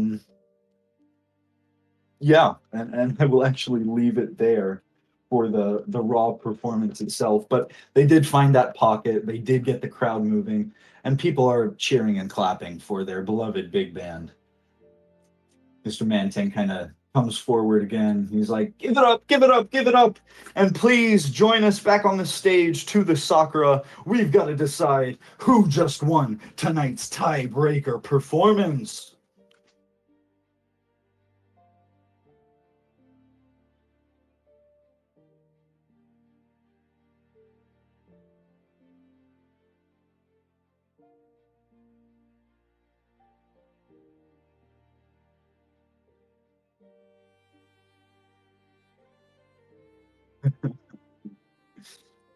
Nice.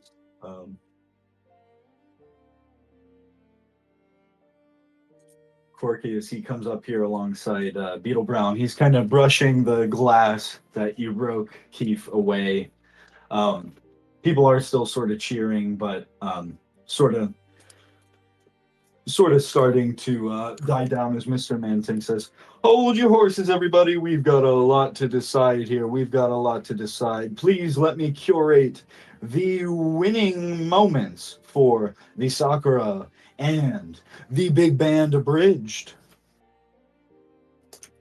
So above table, correct me if I am wrong.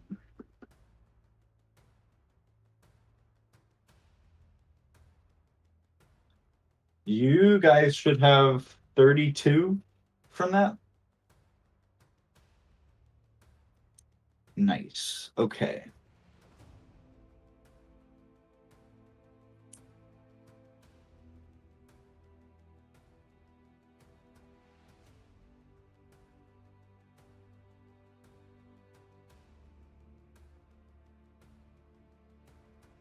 That was supposed to be private, but honestly, no worries. What are you going to do? Okay, I've taken 3 performances from Beetle Brown, Purple Jack, and Corky Blue. I'm going to need, this will be a combined performance from you guys. So, Leadbelly, Kief, and I guess I'll say Mystical alone, since Abyss is now part of the crowd. Is it 1 from each of us or 3 from each of us? This will be just 1 performance from each of you, and I'm going to add them together. Oh, yeah, good call. Oh yeah, I'll add. Oh dang. Okay, well. Mystical still has the guidance on him. They never used it. I have Does good call. I was just about to add that. June Red. I was gonna say too, you should still have inspiration. I know Mystical does. I think I'm gonna save it on this one unless somebody really wants him to take it. Because he just got a 19 from that. I mean, he could use it. What about you, Lucas? What do you think? Mystical using. If you guys call it, I'll do it. No problem. Because he had rolled a 6 on the dice.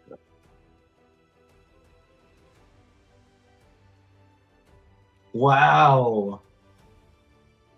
Well, let's go. My god, it paid off. That's a 26. It paid off.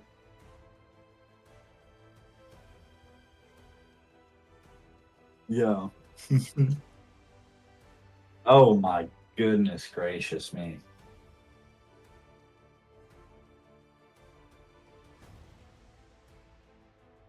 Okay, give me 1 second. Gotta look at this.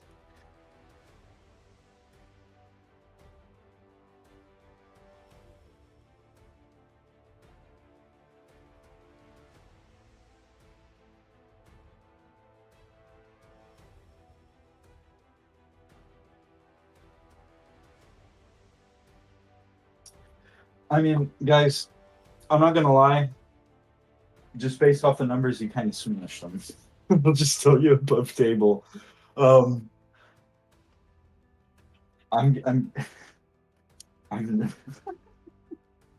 This is insane. Okay. Now to finish it off, in-game Mr. Mantang will say, "Let me please hear a great round of applause once more for the deciding factor, and stand up from your seats, folks, and clap as long as you can, because that is what our performers need to decide a winner tonight. Please stand up and clap for your performers." I'm going to toss out 1d6. Wow, they did hit the max there. So a lot of folks who have even gone to the bar, sat down, taken rest. A few of them can't help but stand up and give a big round of applause for the Big Band Abridged. It is, it's shaking the walls. Even the big 8-legged guy that sort of frightened you earlier, Leadbelly, he's letting out this big, like, like just creepy laugh as he claps from kind of the side of the room. And yeah, people are. No. I'll let you guys do your D6 in a second. If You rolled the do it. d6 for the luck, so I was like, "Oh, is that ours?" Saw the 6, I was like, "Let's go!" Yeah, I wish that I did not expect the D6 for them, but that is going to work with what you rolled as well. So that's adding to their points I accumulated. Yeah, this round of applause goes on for a good little bit. It probably goes on for, to calculate it, honestly, probably about like 6.5 minutes. Like it is a really good ovation. Abyss, great job sabotaging them. Nice. I mean, great. A 5 is still awesome. Let's see.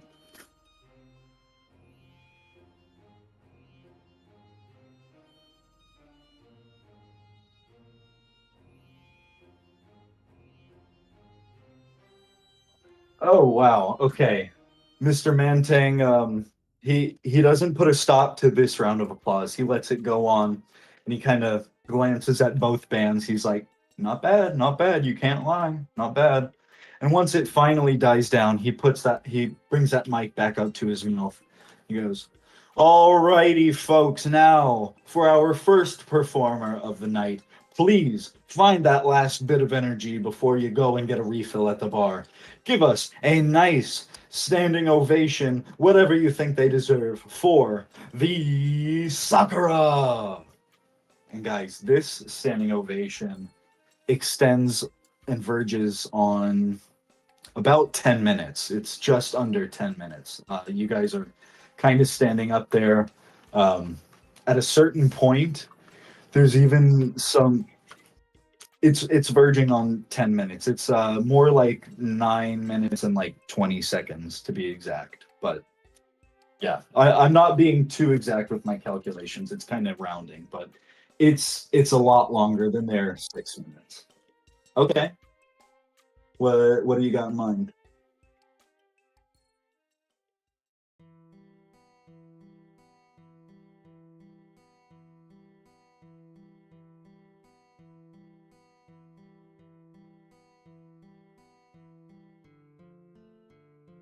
Let's see.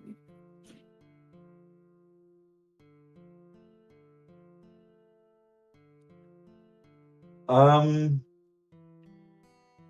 are you trying to flavor it exactly?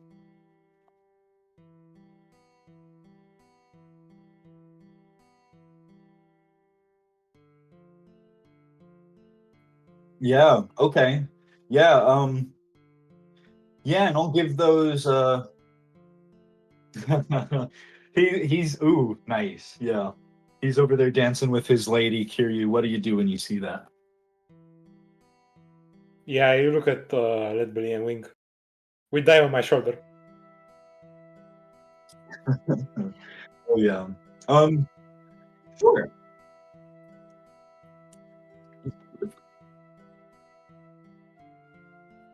Sure, count it up. You've got the bar side of the map over there where Kiryu is as well. If you need to actively look at it, I can switch over real quick. But nice.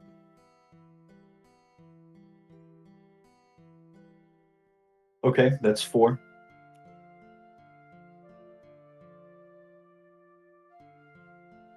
Oh. Damn.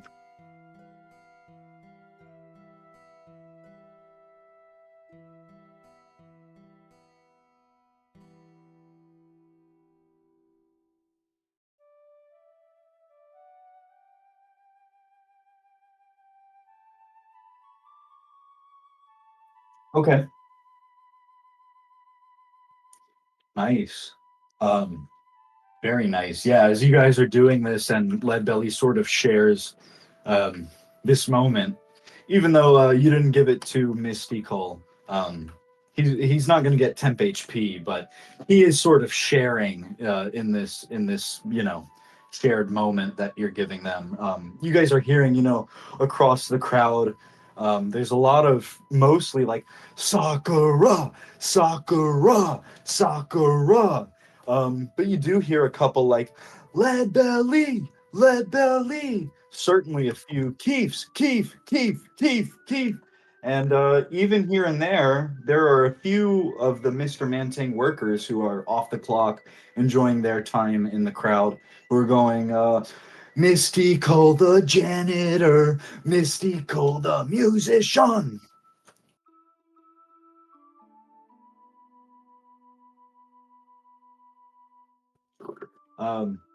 Mr. Mantang will, he's got like a look on his face of like, I forget what the term, what the emotion is exactly, but he's got like that look of respectful. I really can't think of it. I don't know why, but he's looking at the big band of bridge with like them's the breaks, guys. He just kind of shrugs and says, okay, folks, I think we get the idea here. Please give it up for one more moment. You don't have to carry it on that long this time, folks. For your winners tonight, the Sakura. And it's the walls are shaking again as everybody is very impressed. Kiryu, with you, Rito Misha she's like hopping up and down, like clapping, like woohoo, yeah, like kind of subdued, but still very excited for her. Good job. That was a lot of good rolls. I didn't expect it to quite go that way, but I am super glad it did because that was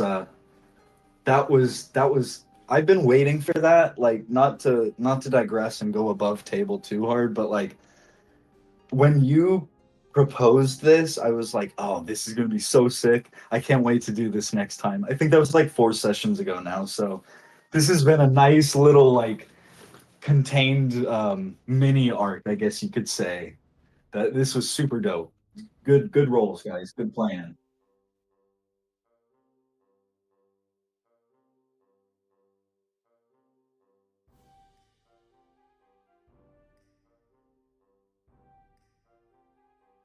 Hell yeah. Well, good playing. That we've got a good little bit left to go here.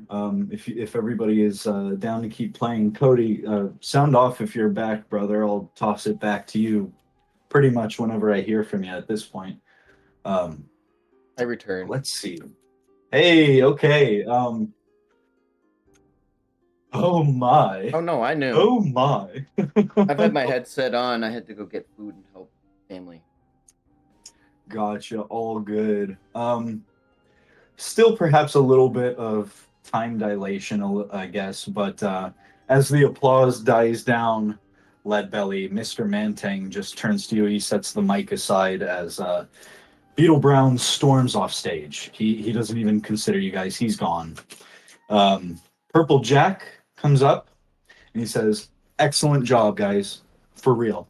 That was hard. We were hard pressed, and you guys earned that victory. Please enjoy the rest of the night. I got your drinks. If you guys want anything, I got them for the night.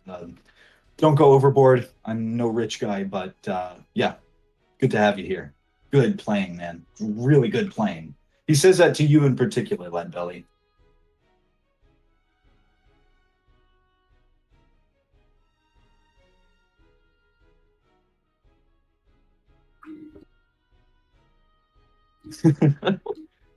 From behind his sunglasses, like from this close and like at this angle of lighting, I'm gonna say you can kind of see his eyes like dart back and forth, and he's like, "Okay, thanks." And he'll shake your hand, if you will, and then he just says, "Mystical Kief, incredible, good job," and he'll head off. As well. And Corky too, it'll be a little bit more abridged than Purple Jack's, but as he passes you guys, he's like, "What can I say? Maybe if my hand hadn't locked up like that, we would have had this in the bag, but what are you gonna do? Better luck next time. Good job, guys. That was fun."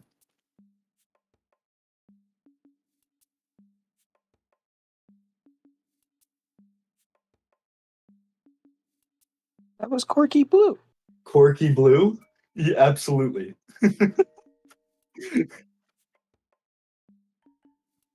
Oh, I see. That's why Kief had said, yeah, that's Corky Blue. He was at the Beach Haven.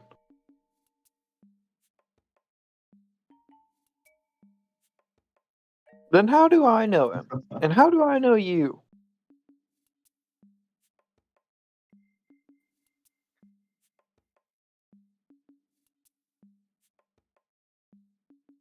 Oh, well, by all means, sure. And he'll hand you the mic and kind of step back a step.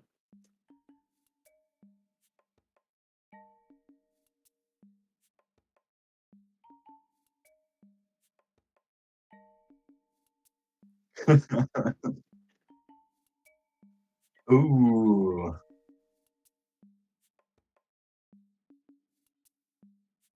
Oh, I like that.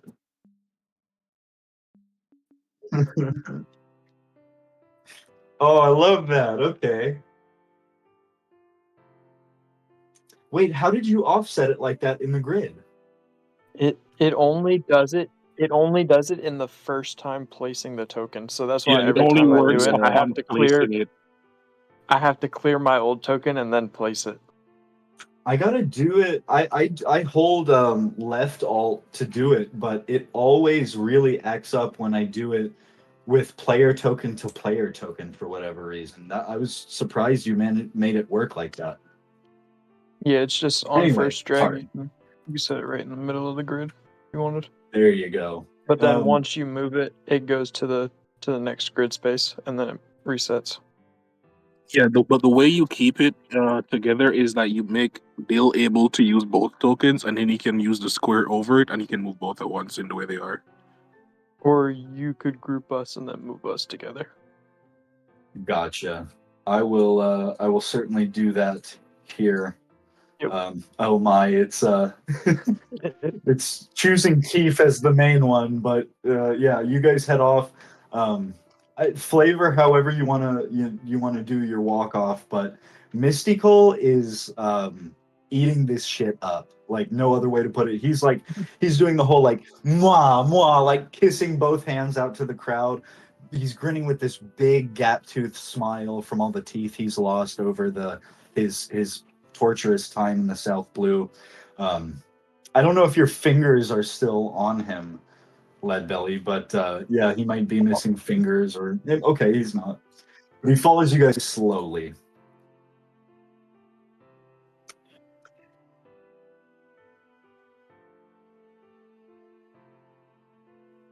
Okay. Yeah, let's leave that point there. And so you've had that in the back of your mind.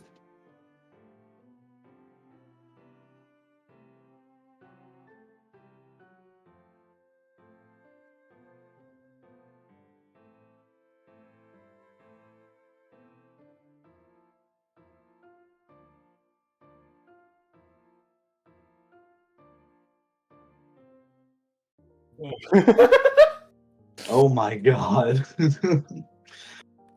Kiryu, upon hearing that from your captain, I guess hit me with either an insight or an investigation. All right. 18. Let's go. Okay, at an 18, you kind of feel your radar go up on alert naturally from whatever Leadbelly said to you. But you recall a very small moment after that ticket confrontation where the big-ass clown that came in with that little pirouette by his side suddenly just seemed to wander off while the rest of the group that he came in with, made themselves comfortable at the bar, sat down, got some drinks, enjoyed. That person comes to mind at an 18.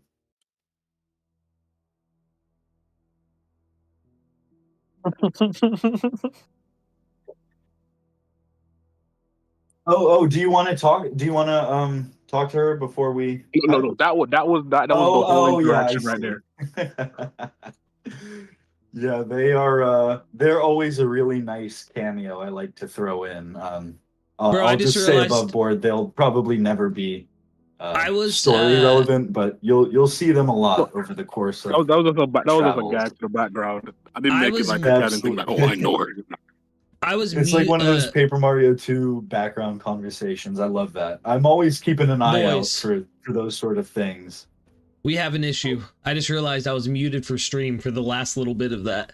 So they didn't hear me thank the crowd or Kief get in my hand or to tell you guys to like keep an eye on shit while we head back to the ship. Like so there's a little recap. My Oh, bad, man. guys. Stuff happens. Yeah, I'll actually add as you walk off stage just a very quick thing. Mr. Mantang is going to walk with you, and he'll tell you, now I've just got to figure out the matter of your reward for beating Beetle Brown. I didn't think it was going to happen. Okay. And back here at the belly boat, Arthur, yeah, we'll kind of pick back up there. You've just put the mannequin, Revan's mannequin, under Leadbelly's bed. Glory's tail is puffed up, very fluffy, and she's sort of like prowling on the balls of her feet. Oh, I know what that is. That's probably Spinny. Spinny!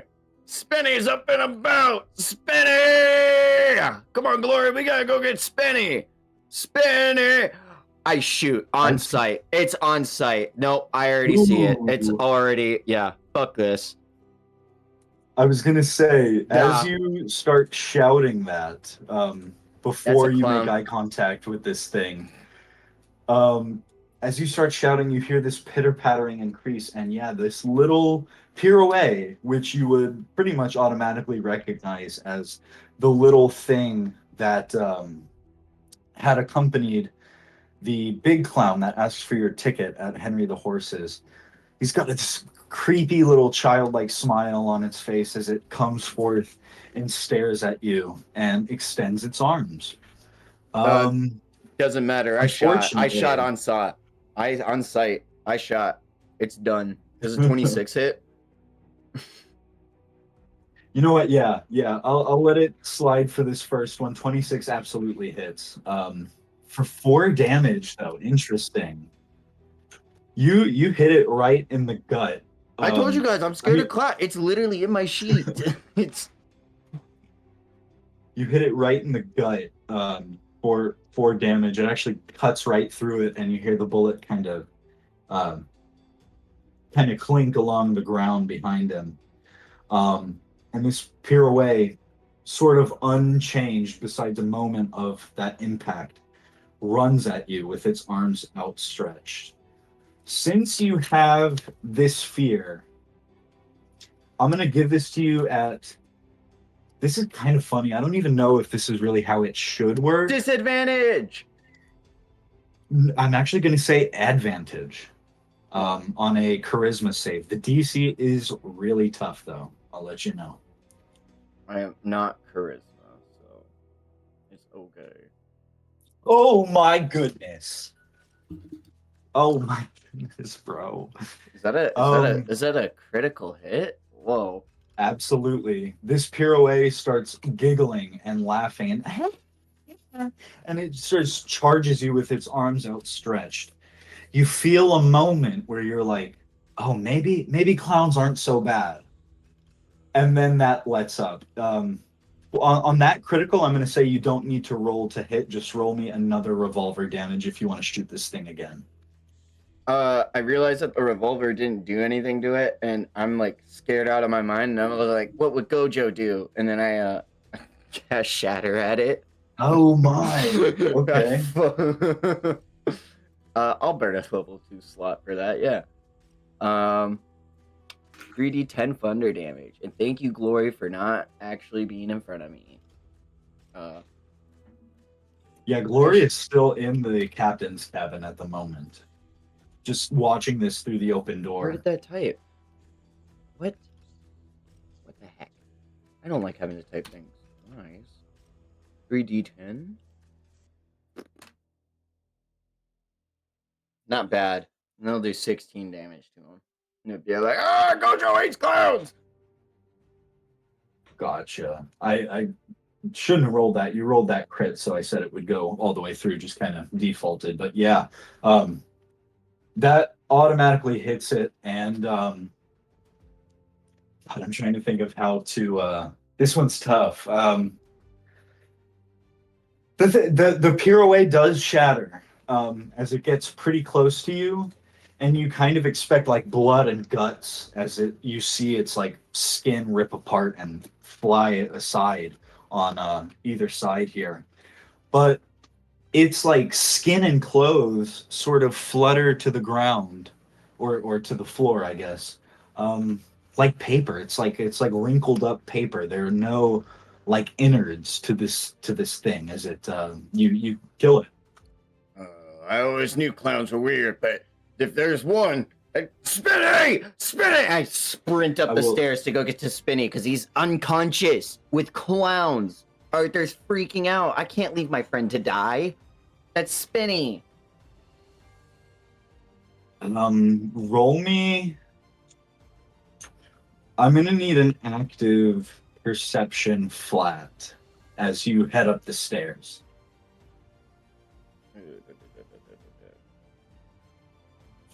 A 2, Okay. Let's go. Octua.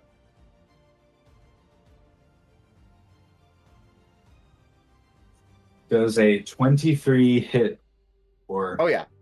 beat your AC? Okay. Oh, yeah. As you charge up those stairs, you're going to get clubbed in the face with this big, you can't even really make it out, but you could swear it almost looked like a bowling pin.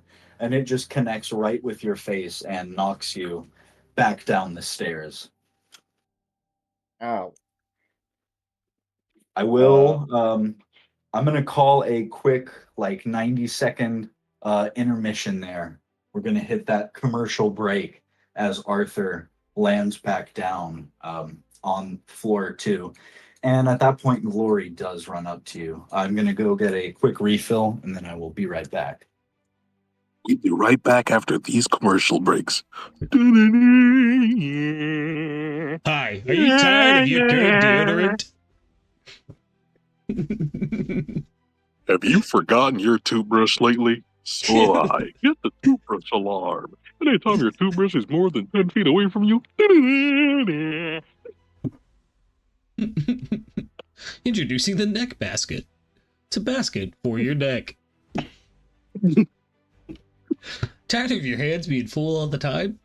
Get the neck basket. Have you introducing the Adam's Gapple? You ever heard of a Gapple from Minecraft? And the Adam's apple? Now you can Gapple it.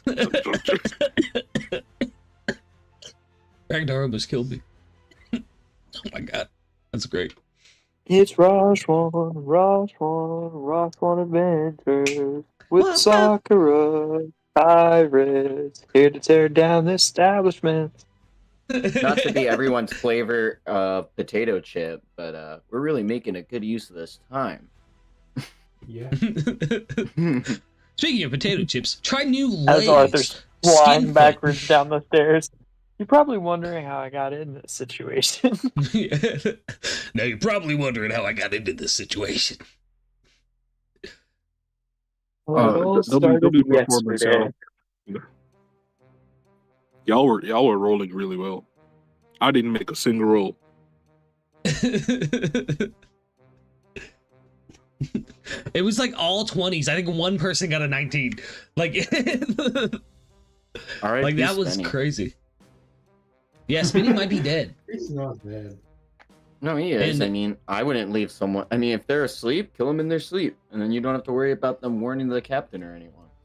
If I was a smart pirate. Yeah, there is a good chance Spinny is no longer with us on the other side of that doorway. Or that stairwell. We'll never know, because bullying balls. Yeah, to be continued. It would be an epic place to end it off. You don't hear the word. Invisible stuck in my head. Damn you, Solid Snake. Not even from Metal Gear, actually. I'm not even on Metal Gear. That's the man who sold the world. We're the man who sold the world. Oh no, not me. Nirvana did it better. I agree. Their cover's really, really good. I loved it. Alrighty, gang, I'm back. Is everybody here? And this assembled concludes at our least Arthur, messages. I guess. Let's get back to Whiskey No. Channel. Yeah, did we hit all the ad spots? Nah, we're still busy sucking off Nirvana. Give me a second. Dude, I love Kurt Cobain.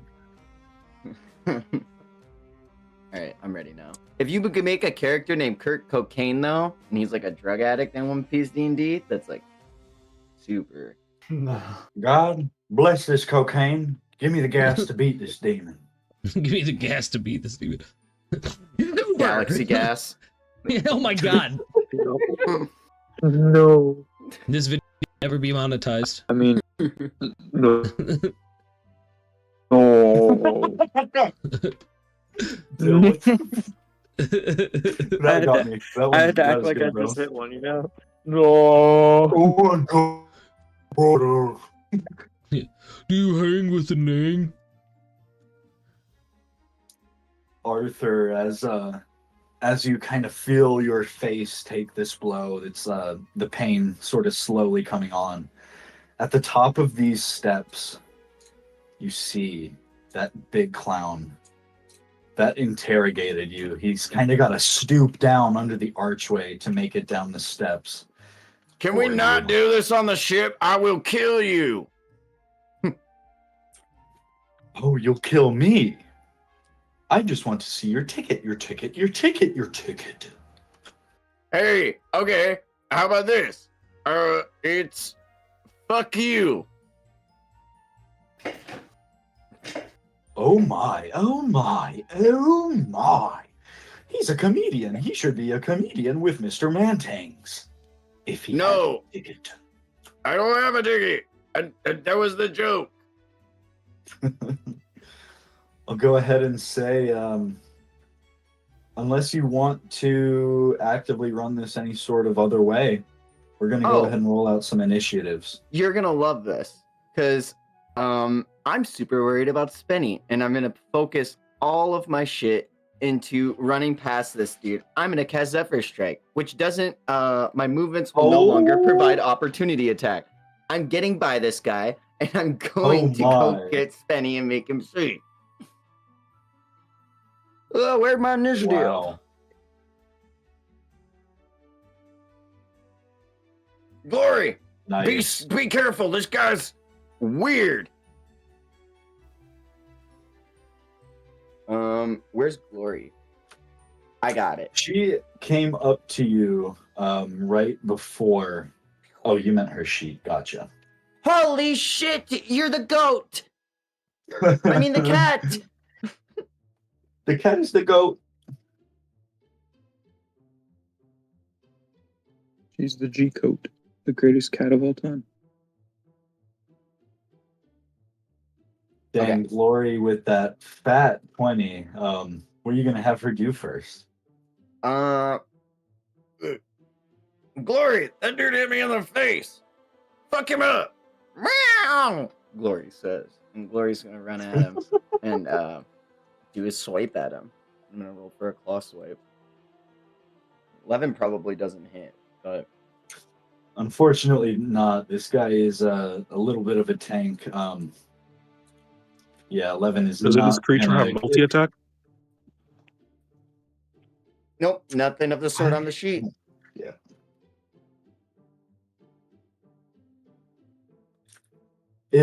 I'll say she kind of swipes across the front of his like polka dot jerkin, whatever it is. I'm not even really sure what you call what clowns wear, but sort of tears it, but you can just see like more layers of clothing underneath.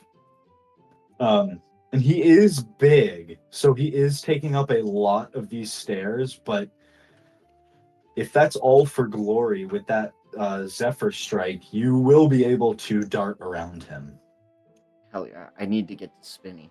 So, sorry, fatty. And then me and Glory can hit him two different sides. A war on two fronts, one would say.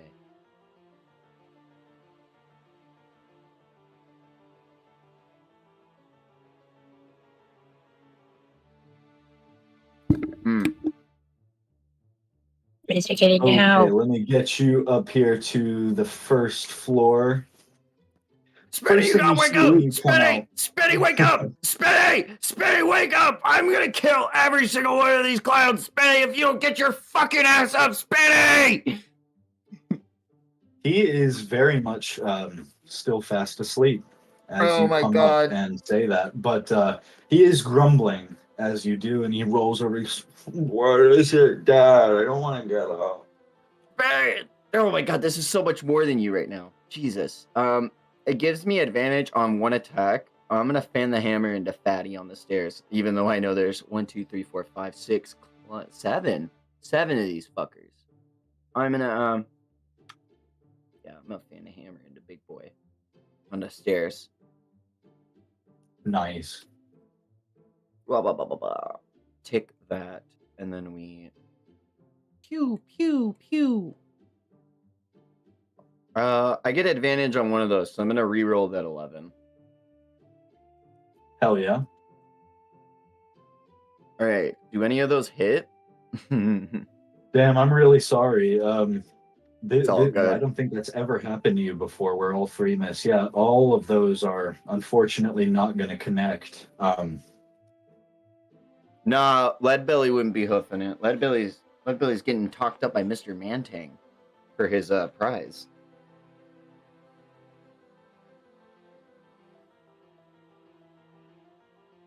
If that ear is still there, I'll say he would be able to hear, fighting erupting. So, Leadbelly, it's about infiltration! Believe in the me that believes in you! yeah, if Me and anybody Spinny is, got this! if anybody is wanting to return to the ship with Leadbelly upon hearing that, I know Kiryu got that warning. Let me know, but I will kind of be handling time on how long it'll take you to get from Henry the Horses down to the belly boat. But I will certainly cue you in once that time comes. Just let me know who it is. Spinny, wake the fuck up. Yeah, all those shots miss. I think the Zephyr Strike was your bonus action. Do you have anything else you can run? Nope, that's it. Zephyr Strike takes my bonus action. Main action was fan the hammer.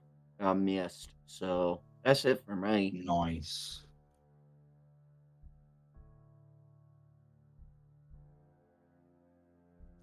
Coming here to the captain of the clown's turn. He's going to turn around to you, pretty much just ignore Glory. And he's going to say, "Don't worry. I wouldn't kill somebody that's asleep. He never came into Mr. Mantang's without a ticket." Yeah, well, like, your tickets are dumb. Just like you. And you're huge. Anyone ever tell you to find a salad? You called him, you said he looked like a salad? No, I asked him if he's ever heard of a salad. Oh, even better. He just kind of chuckles. He goes, "I don't like to eat salad. I like turkey legs."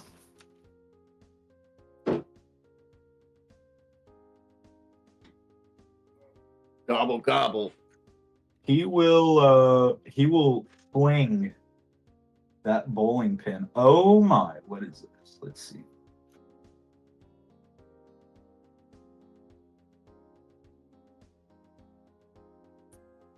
Abyss, where are you teleporting to? I believe I know at least one target. I want to make sure. Oh, I was going to Cody, so You have one directly on Cody. Okay.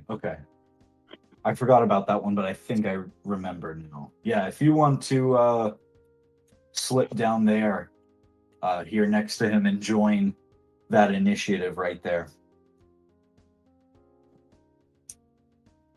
I will have Bailey toss that pin he is holding up at you, Arthur. It's going to be made at disadvantage in this tight quarters, though. That does not hit. Loser ass. I do a little Fortnite dance. Nice.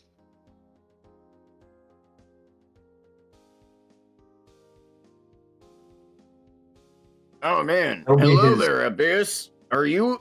I forgot to ask. Do you know anything about coat racks? Yeah, I know there's a lot of clowns and everything around right now, but this is a really pressing matter I need an answer to. What? Yeah, you know them things you put your hat on and your coat on and like, you know what? Maybe the clowns do take precedent here. Well, just don't forget that. I need a coat rack expert. What?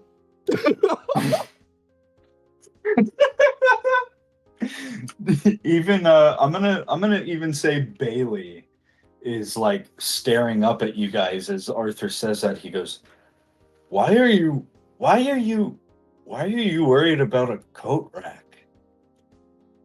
Listen, all right. Obviously, if I'm worried about a coat rack, maybe it's because I'm gonna make a new coat out of all of your dead clown skin, you bastard. Mikey, as soon as I walk in and then I appear from... I'm sorry, I was just really... Abyss is like, what? And then he's like, yeah, back to the fighting. And he just does above all. And you see this just like he does like a domain expansion in a sense. Oh, hell yeah. I assume you're moving in to try and intimidate Bailey over here. Yeah. Well, it's all creatures.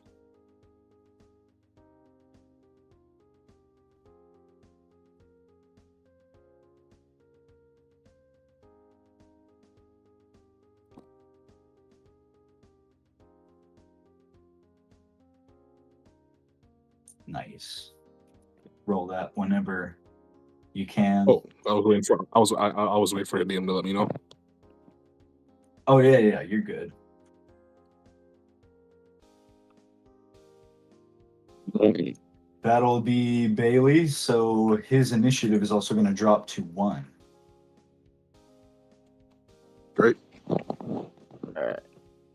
Mine and Glory's these initiatives go folks- down by 5. No, this doesn't affect allies.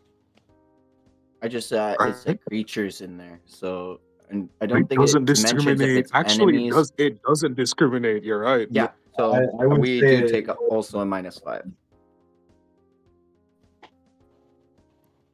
I need to get. I think there's a feat that allows me to learn filter that out, but I'm gonna have to learn that in the future. Then that is cool. A little add-on. And then we'll do it for everybody else here is going to go on the other clown's turn for consolidation's sake. Let me toss them out. Okay. Make that make sense. Okay. Still doesn't pass, but that is just way higher than I was expecting. Yeah, after years of doing it, being the clown business, you know, they acquired some information there and there. Something like that. To round out Bailey's turn, he does still have 1 bonus action. And playing off what he said, I kind of forget. I think it was before Abyss dropped his token in, but he said, "You should be scared of this."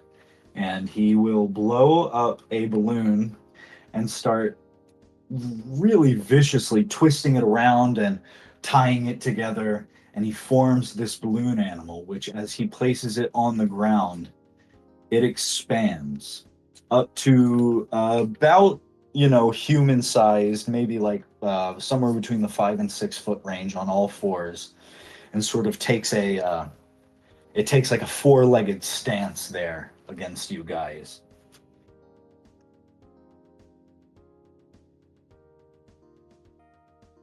What? There's a lot of confusing things happened since I teleported back to the ship. This is balloon gonna animal is look at everyone and say, I will make you sure you understand this. I am not supposed to be known to the world. So the fact that you've seen me means none of you are leaving alive. Oh, damn. I liked being alive.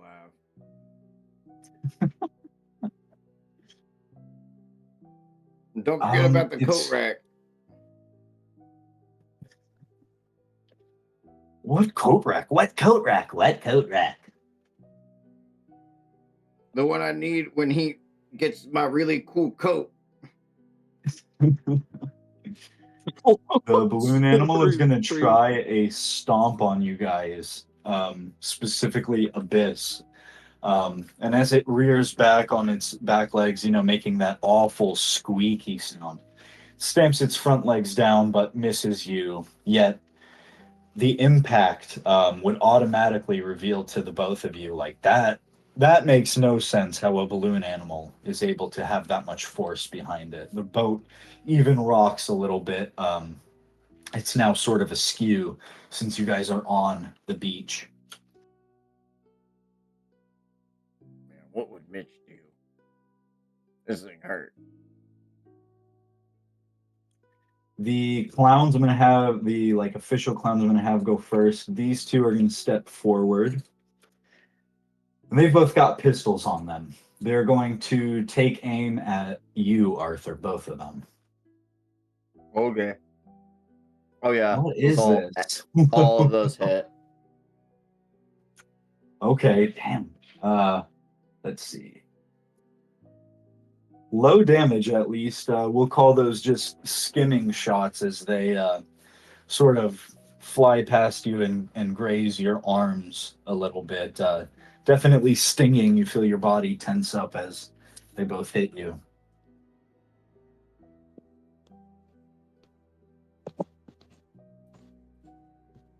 The other one over here is going to dash to be able to get. Wait, Mikey. Once he hits Cody with the first attack, I'm gonna use Geek to the blind. Okay. So let me just roll that real quick. Yeah, are you gonna use that? Okay. You can apply that to one of the two attacks, so yeah. Yeah, but after that, it's all creatures subsequent to all of the creatures' subsequent attack rolls until the end of the creature's turn are reduced by a D8. But you roll separately for each attack, so I still reduce the roll for the second one as well. That would technically be the other clown. I'm just having them operate off one initiative roll, but it is technically a different creature. So it's a different clown. I thought it was the same clown. Yeah, this clown attacked, and then this clown attacked. So you want to apply it to the two, I would assume, and then that'll be this top clown up there. No, it's fine. It's fine.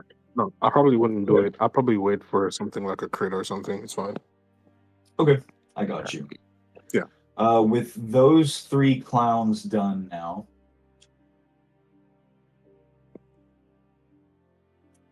check. This Pirouet is going to use his dash to make the full distance. That Pirouet will be able to reach, though.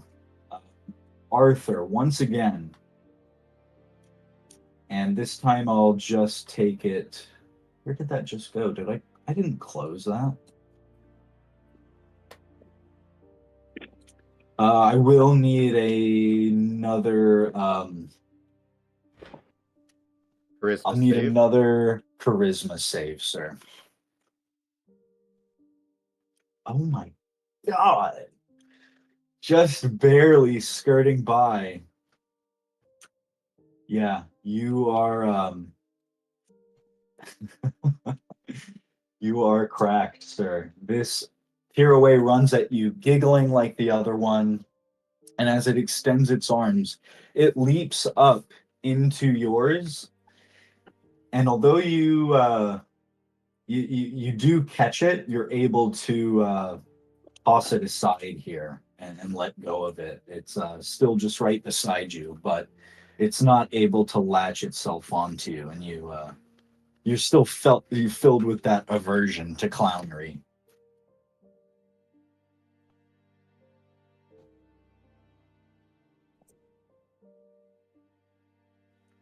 Last but not least, these guys are going to run a dash just to get some distance there, get closer to you guys.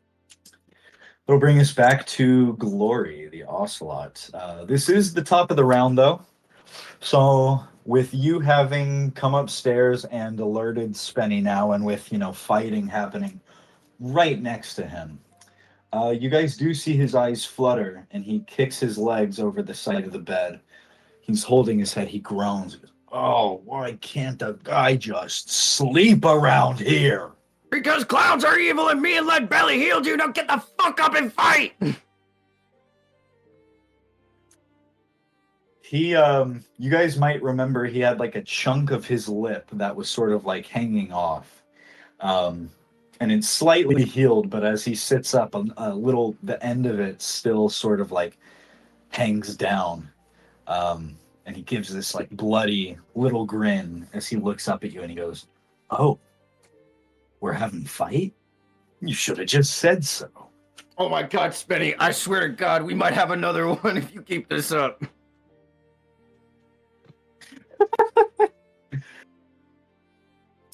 And actually, I misspoke slightly. We are still at the top of the round, but forgot to bump Glory down. Abyss is actually at the top of the initiative now after that edict he used.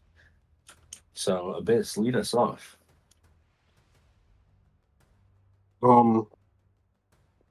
This is actually a good time. I'm going to use Dire Edict. Wait, no, not Dire Edict.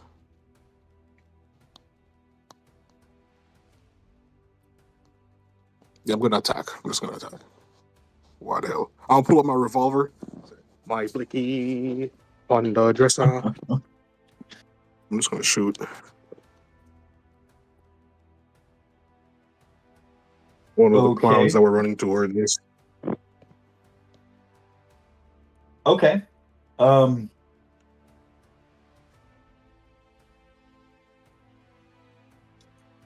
going to do this one here closest? In that case, no, the one that was running towards us. The two ones in the back. Yeah. You want to do one of these? Okay. Yeah, one of those guys. Yeah. Yeah, that will still do the same thing. Whichever one you hit for 11 damage, very nice. The bullet just sort of, you see it like almost spiral, and it hits the Pirouet right there in the head. The psychic is from the Rite of Pain. It never deactivated because it lasts for the entire day once it's activated, and we never took a long rest.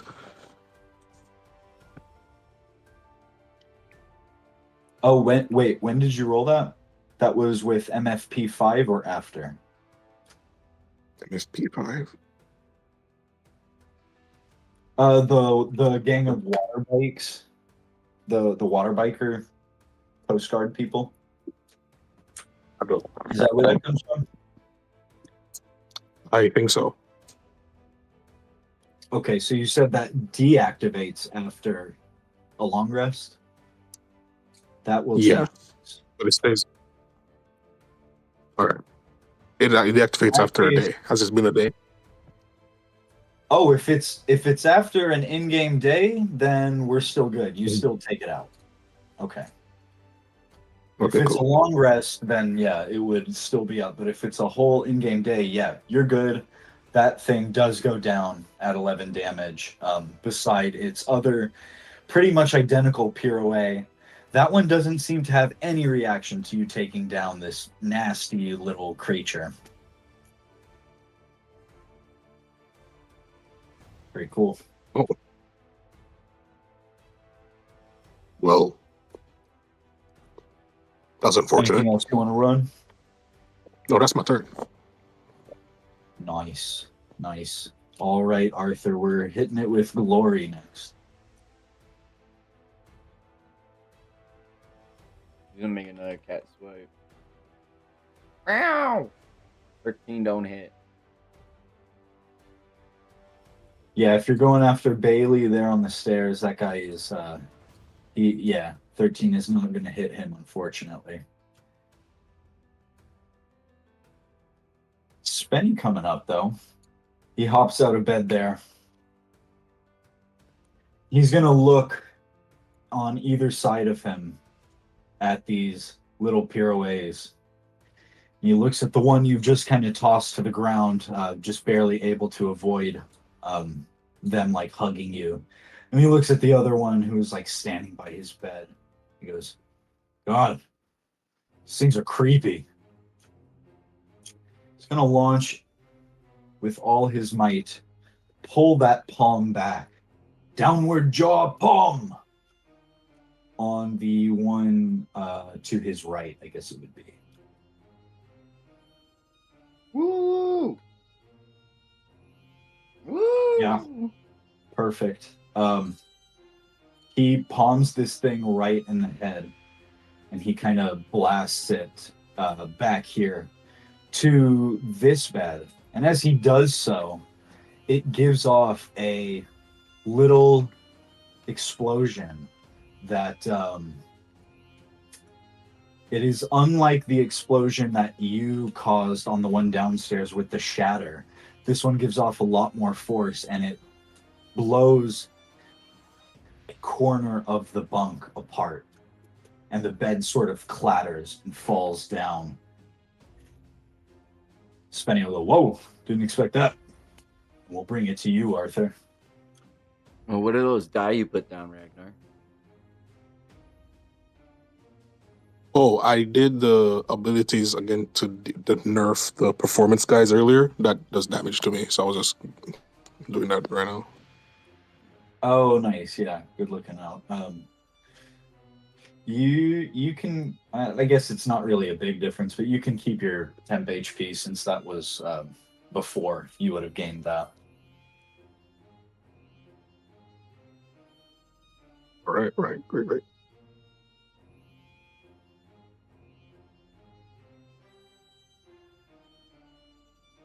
Man.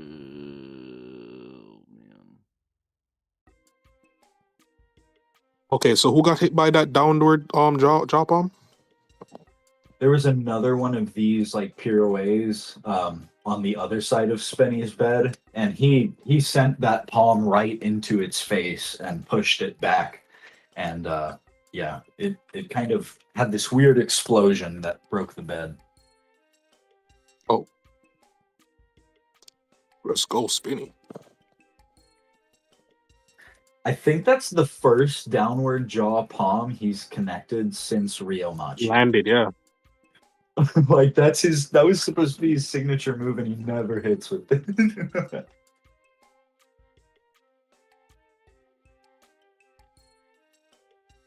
Mm-hmm. Come on, Arthur. I know you got something in you. No, they're all really close to me, so I'm just like kind of fucked. Just run away. I'll give them disadvantage. Just get range. I'll give them disadvantage every time.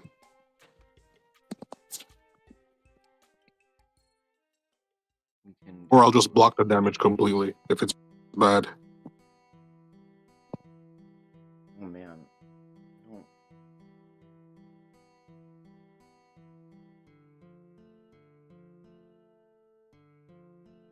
I'll put Deadeye on Bailey with my bonus action. And then I'll just try walking away. I'll take the opportunity to attack from the three of them. It's not good for me to be fighting close indoors. This is bad.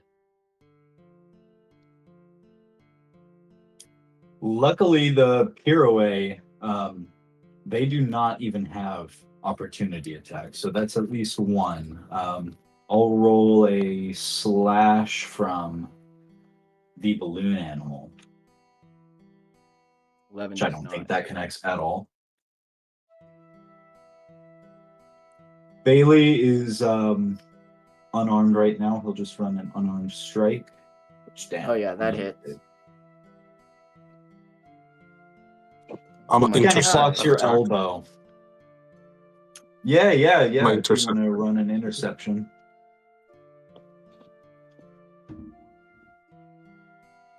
I always love seeing that little gif. That's awesome. Yeah, that'll block that whole thing then. This big clownish fist sailing toward your crewmate. You're able to just sort of eat that whole blow from him. All right. You're good, Arthur. Blow their head off. Yeah, I'll try. I'll fan the hammer into Bailey. 1, 2, 3. If the 17 doesn't hit, none Goodness. of those hit. So No, I'm so sorry. That's crazy. I'm going to use Cluster Crasher to shoot at the balloon animal next to him. The 24 hit.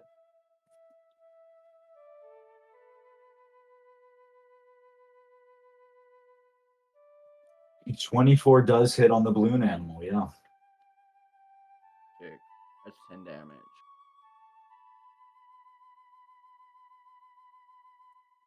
And 10 is perfect. As you do that, the balloon animal pops. Biss, I will need a dex save from you, and I'm going to do one from Bailey. Dex save. Oh my goodness, what is this? My NPCs, no.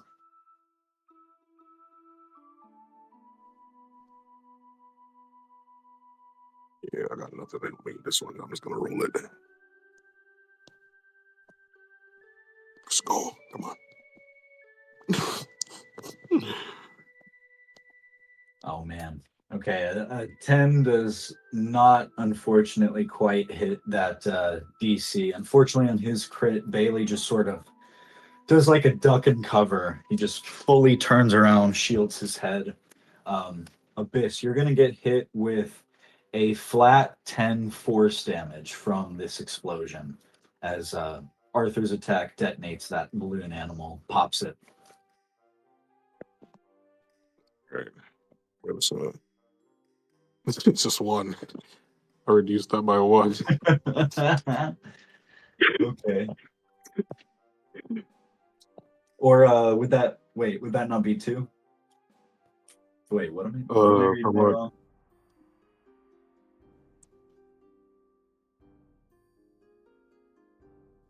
It'll be one. It'll be one. Okay. And you're gonna run What that damage was it, extra 10? attack, Arthur? Yeah, it was a flat 10 force damage. Okay, so I still have one 10 HP left. Yeah, I'm gonna burn another fan the hammer charge into Oh Bailey. my. 1, 2, 3. Oh man. Okay. With This is good. And I do 2 extra D8 damage because of he has Deadeye on him, and at the 5th level it turns from a D6 to a D8, and I have Persistent That's what's Strike. up. So I'll give another Oh, slash roll of no. 2d8. So that's 22 damage coming at him.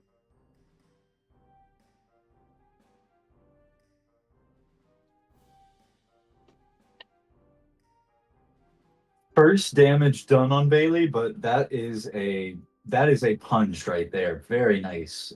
Yeah, with his back turned, he's kind of like taking this cover stance. You're able to plant those shots in him, and while that one misses, those other two really land on critical spots. And you see him just sort of straighten up as one almost looks like it embeds in his spine, and he's like, oh, ooh, ooh. He just starts making like circus noises. I hate everything about this. Oh my god. I almost think shooting him was a mistake.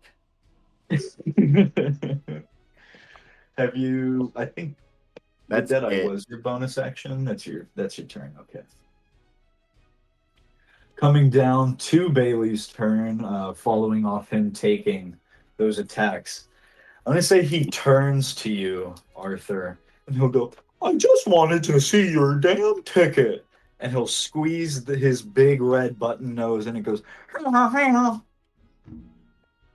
god, I didn't have a ticket. I lied to you. Also, why didn't you just go ask, like, I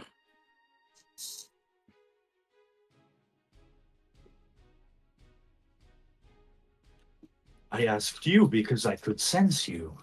I could sense you from afar. You done wrong. You done wrong. You done wrong. And he takes out. Hey, there we go. He's going to take out another big long balloon, blow it up in no time at all. And he's going to slap it down as he ties it together. This one taking more of a form. If the last one was like a big jungle cat, this one is more like an elephant. It's got the big, long trunk and balloon tusks, and it's a lot taller. It's having a lot harder time fitting in this space here.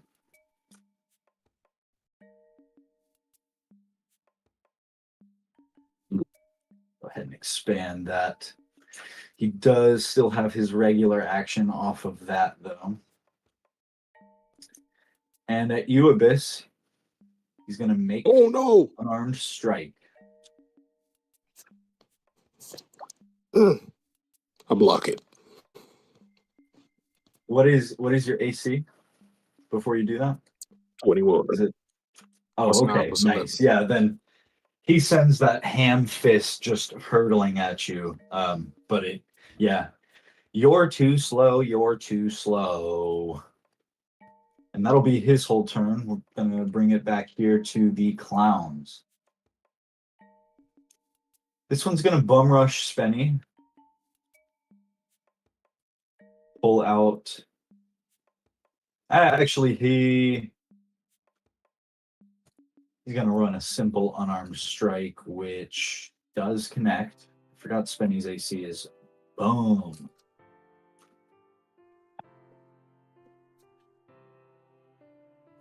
Not that much damage, but he clocks him across the face, and you guys, Spenny's poor, beaten up, battered face from the Knight Rider earlier, he just gives out a, oh my god, ow! The other clown, Arthur, is going to head up to you. He'll kind of do the same thing. We'll call it an unarmed strike, but he's like trying to punch you with the barrel of his gun. That 6 is nothing, though. I know that don't hit. Arthur, look out! Oh, what? And as I turn to go look at Abyss, he just like misses me entirely, and it's like, "What'd you say?" No, nothing. Hell yeah.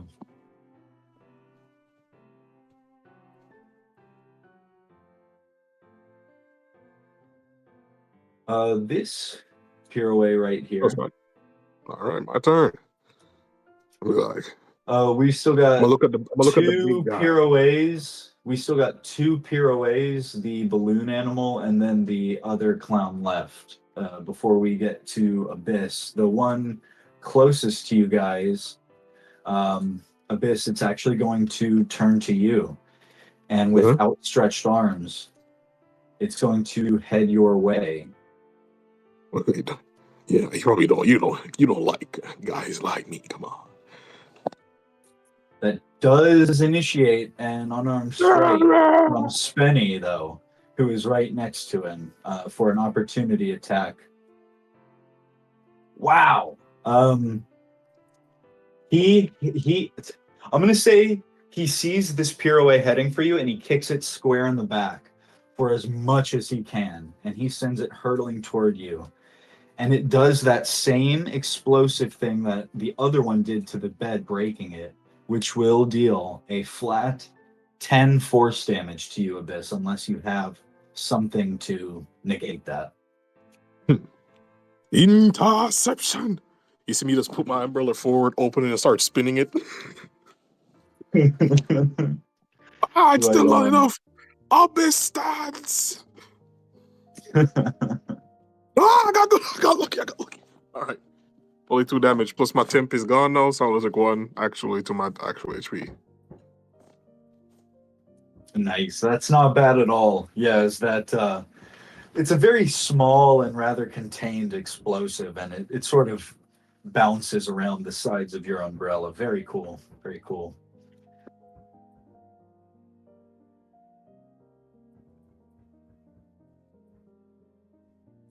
Wow. This pirouette is sort of helpless. I'm gonna have him. All right, so you said it was my turn now? Here. Just 2 more, actually. I'm just going to do movement for this clown here, and then this balloon animal is going to come up. Still needs to take its turn. It's this big elephant one, and it is going to... it's like when you twist a balloon or like pull on it really hard. It's like an elephant's roar, but in that sort of filter. Mm-hmm. And it's going to stomp at you for 14. Does not hit though. You're gonna see me just literally knock it away with my umbrella to the side. Okay. I felt raindrops sort of with stronger attacks than yours. As you do that, you definitely avoid any damage. You kind of, it's there's something strange behind these balloon animals, sure, but it's still a balloon animal. It's not like an incredibly hefty being. Yet once its legs plant on the ground or on the floor, the wood underneath does sort of buckle, and you hear a general creak around the whole belly boat. With that, good sir, it is back to your turn now. Oh, Arthur, I have a bad feeling that we might actually need backup. But as for this guy, you look like you have the best head to add to my collection. What are your thoughts? And I'm using my, I'm gonna switch my weapon to, Ooh, I'm gonna switch it to, Killian's skull. Yes. One to add right next to his. And I'm gonna attack him.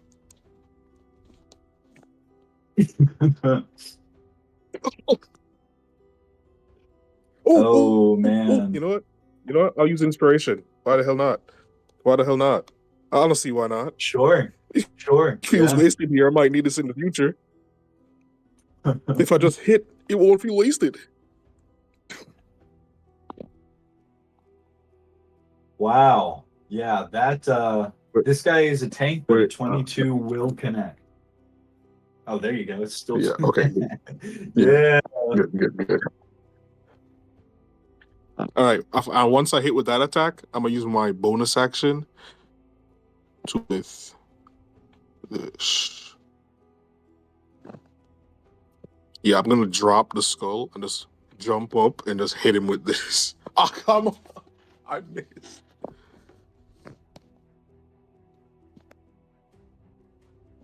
Yeah, good effort there. For sure, chipping away at him there with the Killian skull hit. As you kind of get a good look on him on, after that.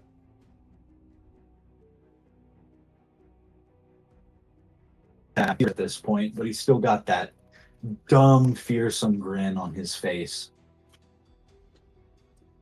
Is that Abyss's turn? That is my turn. Gorcha throwing it to Good Glory. Oh man, Glory. I wonder what you're gonna do. She connects.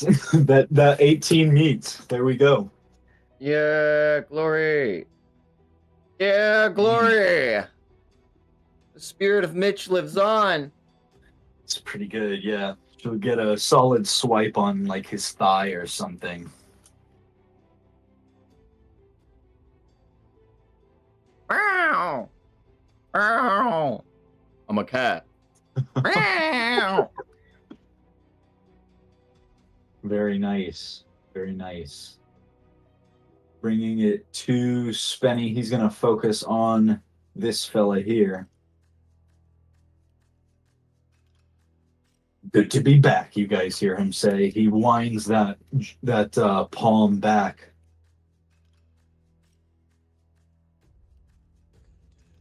That will absolutely connect, and yeah. Let's go. He's back. He's back.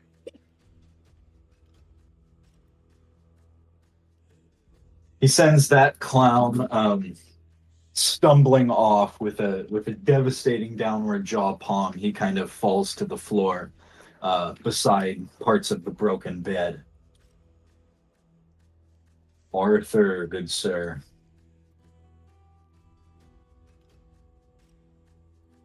Back to your official turn, brother. What are we doing?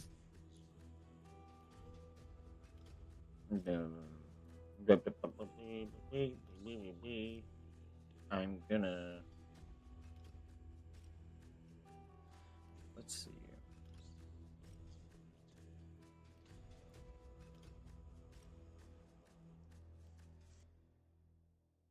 Hell yeah. Oh no. Oh yeah. You should already know. I'm gonna shatter all three of these fuckers.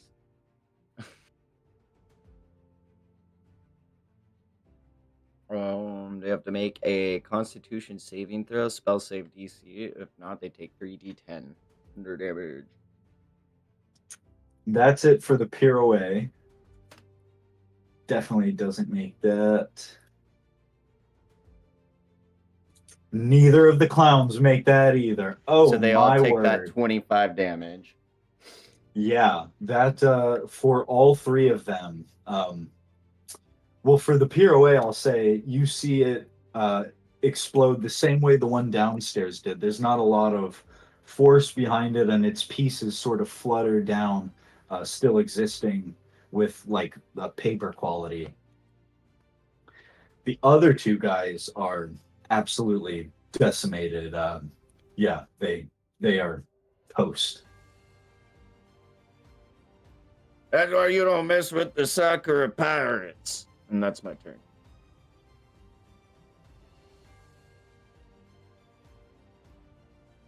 Nice. That let me actually the balloon's still here. That's right. I'll leave their initiative tracker. Back here with Bailey. Abyss, you see him from like a back pocket pull out this. It looks like the head of an axe. Well, it is the head of an axe. And from... Oh, good looking out, good looking out.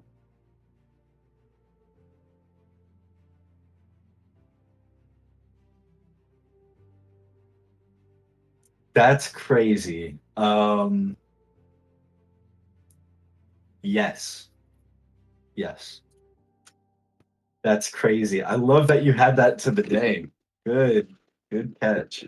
Does that mean we've been here? We've been doing this a year, haven't we? Oh my word. Well, happy 1 year, I think, guys. Damn.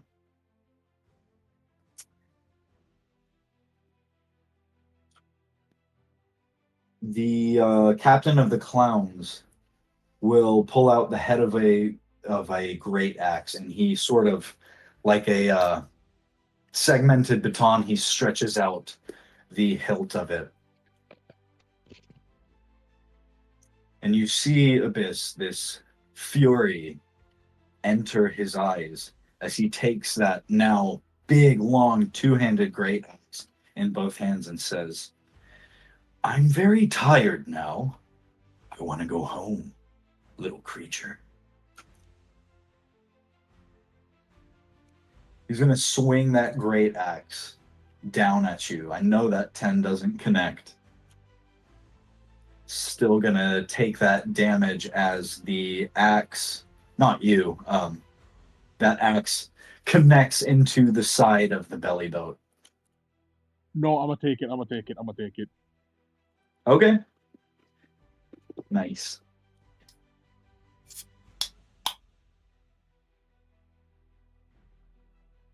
Nothing gets to the ship. Oh, man. I get digs right into it.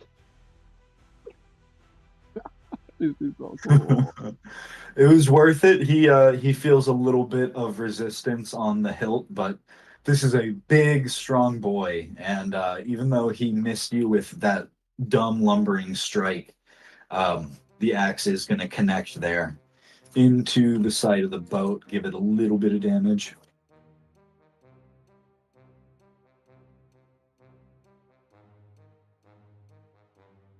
Oh, I was planning to just take the damage. Just let it hit. Oh, I see what you're saying. I thought, oh, okay.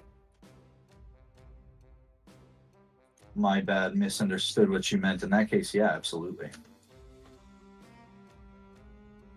Yeah. I reduced the damage on my character already.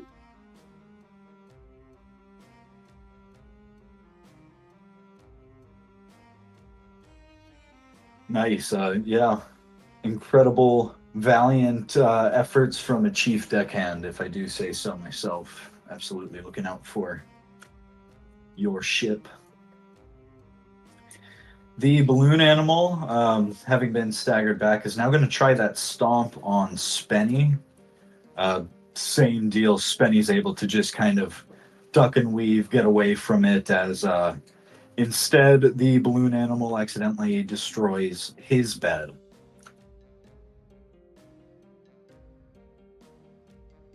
We're at the top of the round, and like I said, there was a bit of time dilation that went on. So I'm going to pull us up here to the deck. I forgot about the illustration. Thank you to whoever did that. I forget. I think it was Arthur, maybe. Thank you, Cody. Nah, it wasn't me. It wasn't? Oh. Well, I thank would you, gladly whoever it take was. credit for it, but I'm pretty sure it might have been Lucas or Dill. It was me. It was Dill, of course. It was Lucas. The resident artist, whoever does it in any Here's given my- moment, you rule. I did the Going us glass, back but here not to the... Gotcha. Up here on deck, I'm going to say this is the point where anybody who was coming back arrives. If you want to, pull up over here on the sand or show yourself climbing up aboard the ship. If you guys want to run any conversations you might have had. I know Leadbelly is here. Kiryu probably, I guess, too. Did you guys want to bring the Tweedle brothers, Misty Cole, Elder Squint? Yeah, I was planning. I thought Kiryu was staying back. I'm not sure though. What do you want to do, Josh? Oh, okay. I don't know though. It's whatever Josh wants.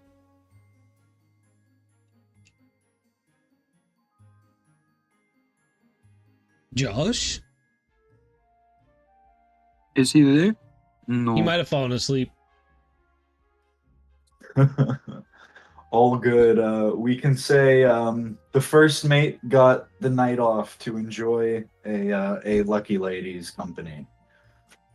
Hey. Let's go. Dang, I was really hoping we were gonna in-depth roleplay that. I was not. Oh my! I hope not. We can run a cover We'll save story that right for after stream, after dark. Yeah, we you can know? get an in-depth cover story. I like that. Oh my God! Hey, Some love guys, and Deep Rico Space Misha, fans, eat your heart out. She's not that kind of girl, guys. She doesn't. Certainly doesn't kiss and tell. Any conversation, I Here would you have probably guys. just told Kief what was going on, explained that, the crew was in trouble and asked him if he would have wanted to come along, and it looks like he did. So Okay, nice. To be honest, in that case, I'll say Squint and the Tweedle brothers ended up staying behind. If you guys have any conversations you've been having on your walk back here and you want to touch on that, please go right ahead. you got anything, Dill?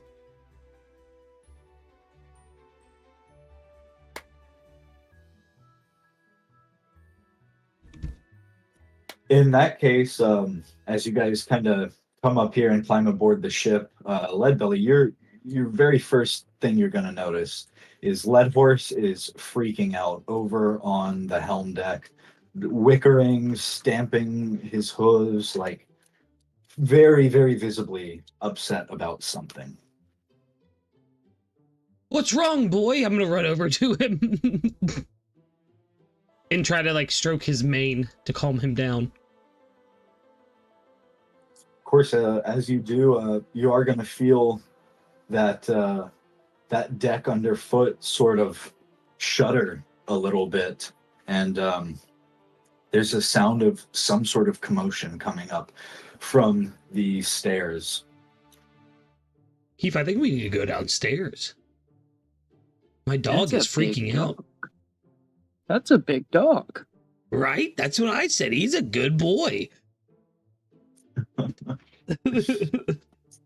Leadhorse Yeah, wickers fighting, slightly and kind of stops stamping his hooves.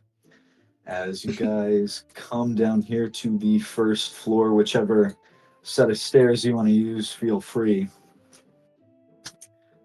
And yeah, go ahead and toss yourselves into the initiative as we toss it back to Abyss.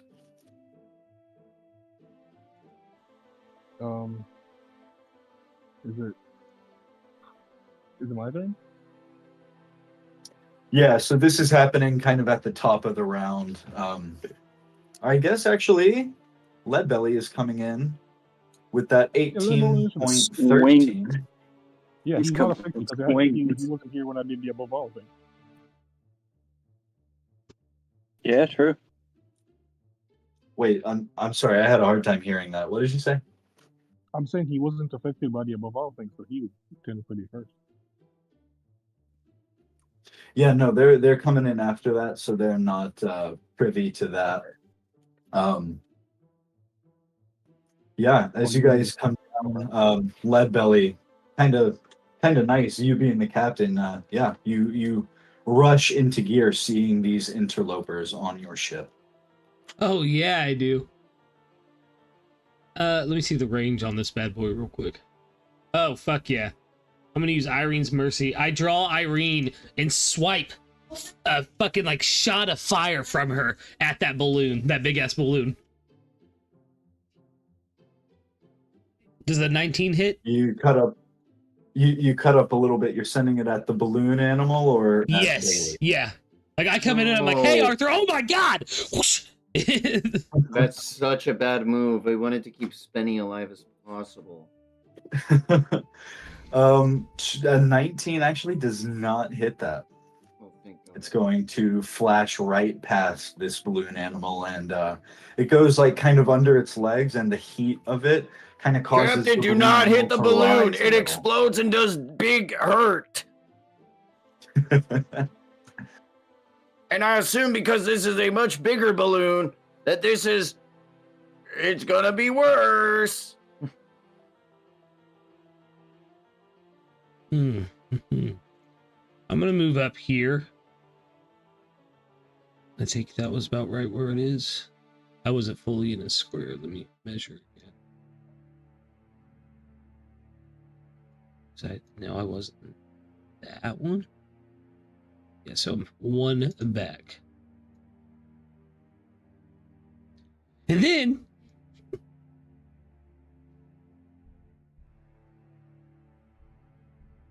perfect. I'm gonna move here by casting Flower Peekaboo. This is Misty Step, basically. Nice. I love the renames. Sakura style. Flower peekaboo. Yeah, Sakura style. Flower, flower, peekaboo. And that'll be my turn.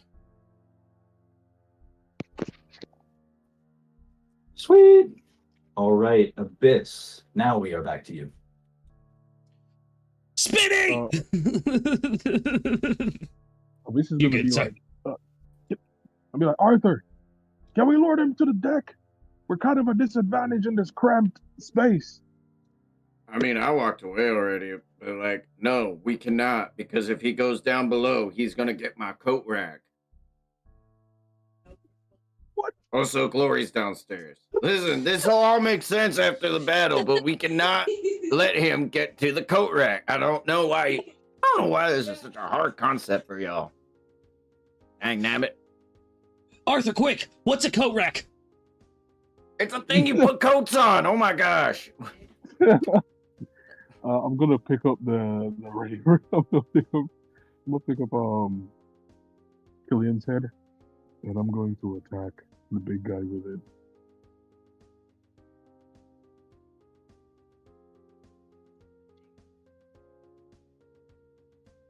Oh yeah, at the 21 to hit, that connects. And then as a bonus That action, fat I'll eight. use my umbrella. Oh, that's unfortunate. Yeah, the follow-up, unfortunately, not so much.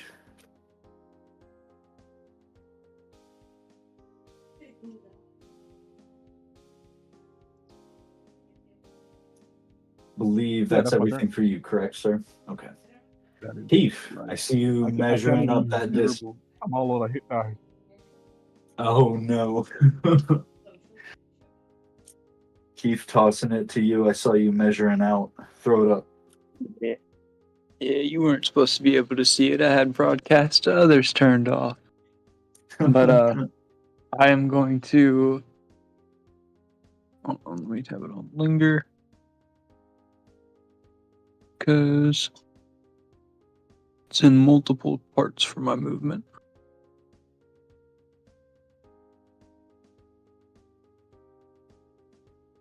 Alright, so Keith, seeing the fighting at the wrong end of the ship that he entered in on, is having to get over to the combat. So, full movement sprint. Then send that to you. I'm going to be doing the first one. Oh my. Okay. So I'm going to move to here. Oh, that was not supposed to be on that, but if you want me to re-roll it, I can. All good. No, I'll just let them know. He did get a 24 on a short sword attack, which it will hit either of those targets.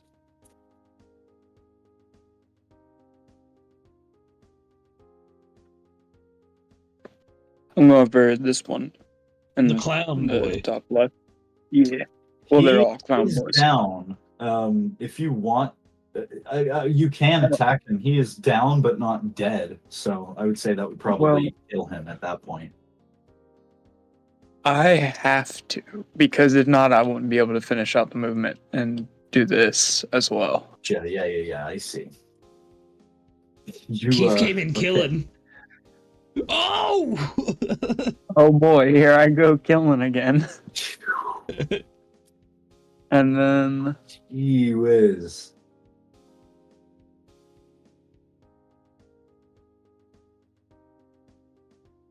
oh, so close. Damn. Okay. Good effort. That was really close. But extra attack. Never mind. I used the movement thing as the attack for it. Everyone work on this. It's not the attack Above action. table to the audience, as a narrator, I'm just gonna say, this is why these guys are the starting lineup. This is just support. I'm not a front line. So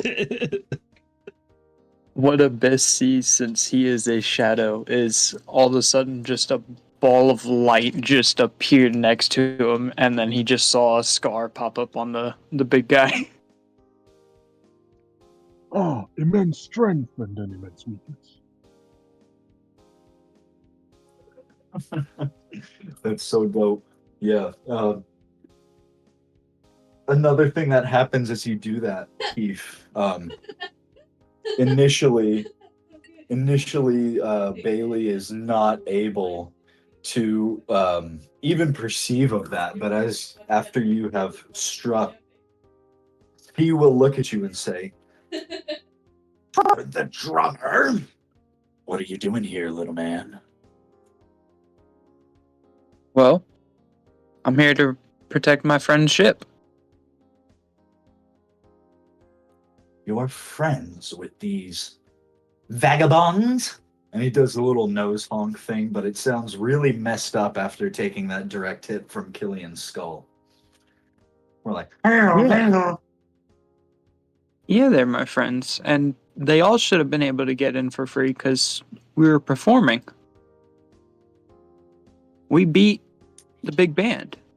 He's not leaving here alive. Do not give him the option. no worries. I don't want to leave here with you all alive either. Oh my gosh, I think it's the first time a clown has agreed with me.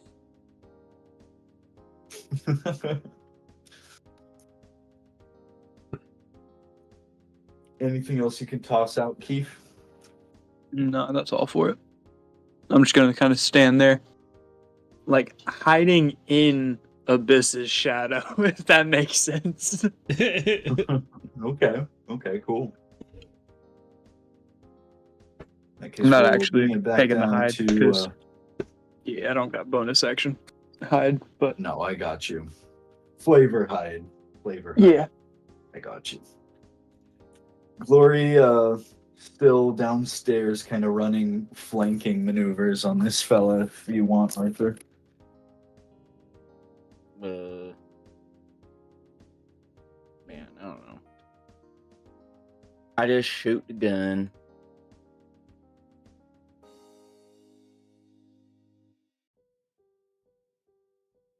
Alrighty.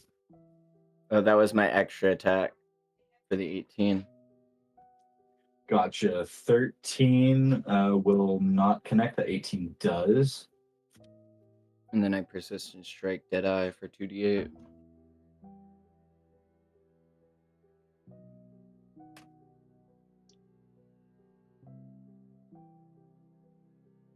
This is the longest dice roll of my life.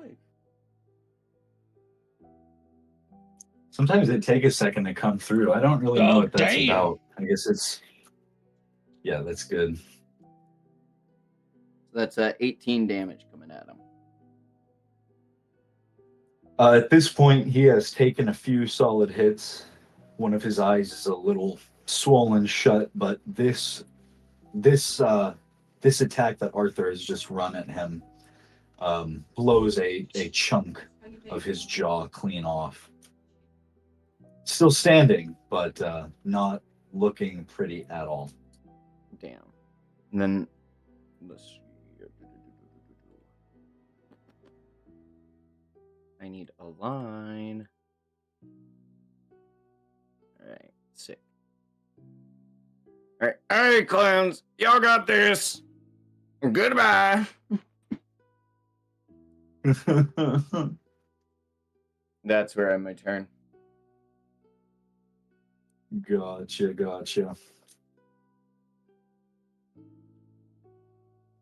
Spenny over here with the arrival of backup. I'm going to say he starts to pant heavily through his broken, bloodied mouth, and he's like, I'm still not ready for this, I guess.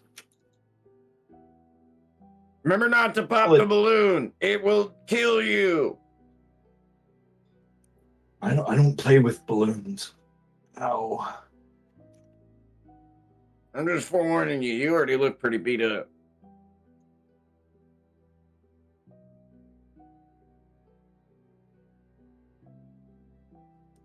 Here on Bailey's turn, going to swing that great axe at you, Kief. With your arrival on the scene, he is focused on you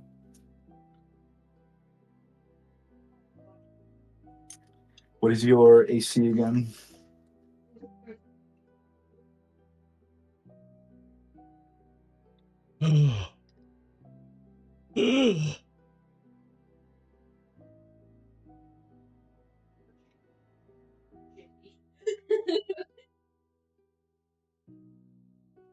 Keep you there.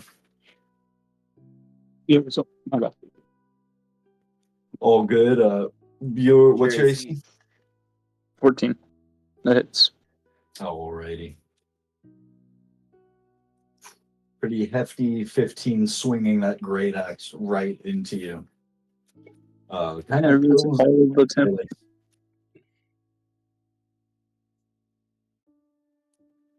really. What did it do? Oh, it took away all the temp that I had just got. Nice. Stuff came in handy at least. So he kind of like swats you with it like it's a tennis racket.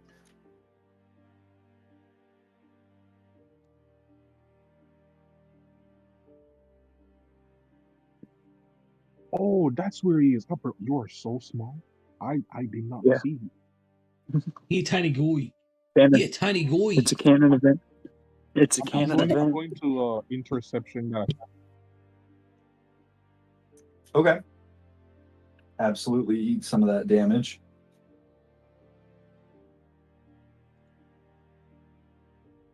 Let me do that real quick.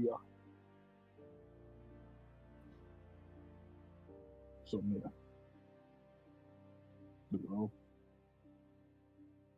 I don't think I'm gonna try again. Oh, there it is. Let's go. I still got temp. You see that? Hey, temp, right? nice. Yeah. Saved that temp.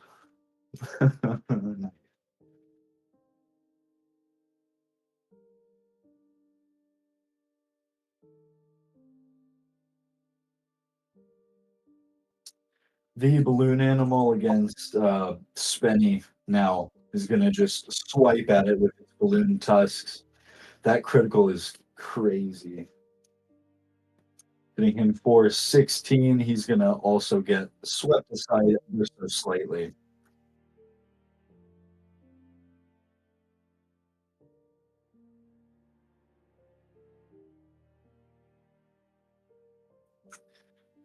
And top of the round, back to Leadbelly. Can you guys hear me? I'm unmuted on stream. Let's go. Don't want to make the same mistake twice. I have a question for you. So I have Yes, sir. my like Gigante floor attack, basically, but it has a range of Gigantic 10 what? feet. It cut Like out my a little. Oh, sorry. Oh, okay. My Giganta, my like basically my Giganta floor, like the big hand. Yeah, okay. But it has a radius of 10 feet, and I don't want to hit Lord, Abyss, or Kief. I want to try to push them. Oh, wait, no, those are the stairs going down to the next floor. Never mind. I was going to try to push them up the stairs to the deck, but up the stairs to Yeah. the deck. But yeah, it would work. Definitely Okay. looking there for sure. Yeah. Yeah. I am going to. Let's see. Pretty times. And get right there. I'm gonna get right here. And I'm gonna hit. Who got hit with me? What's that? Who got hit with the crit? I'm Spinny. That was Spenny. No, Spinny. Spinny! Yeah, he's looking dazed, but still conscious. And I'm gonna hit the clown with another. I'm gonna hit the clown this time with an Irene's Mercy. Does a 17 hit? Unfortunately, not very close. No. Yeah, that'll kind of just buff it around his big belly. It almost seems to like act as almost like Abyss's umbrella did earlier. This is unheard of.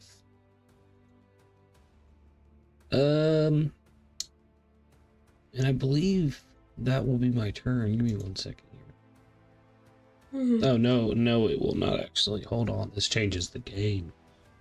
This changes the games, folks.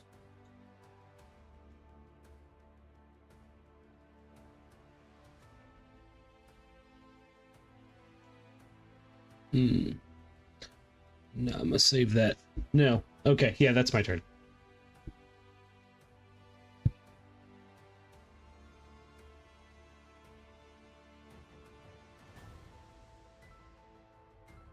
Did I cut out? No. Okay. No, you're good. Coming off of that, then, we're going to return to Abyss. And as we come to Abyss, there are a few windows here gathered all along, mostly above the beds, a couple over here above the kitchen area. It is well past dark outside, verging, getting closer and closer to the end of the day. And as Abyss takes a moment, something catches his eye outside. A big, white, full moon through the closest window right here.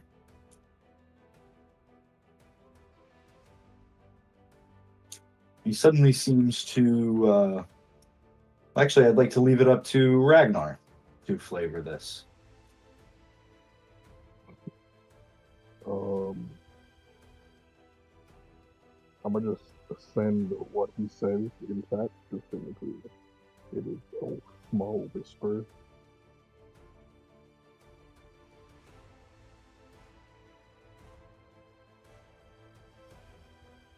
The beast.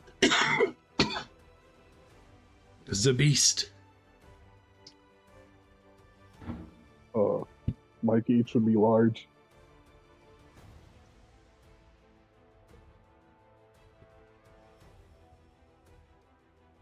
Alright.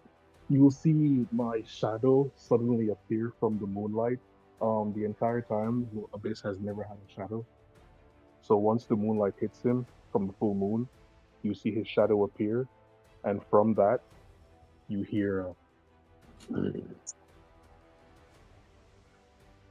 and Abyss is genuinely shocked because this has never happened before. And you see him immediately become consumed by his own shadow.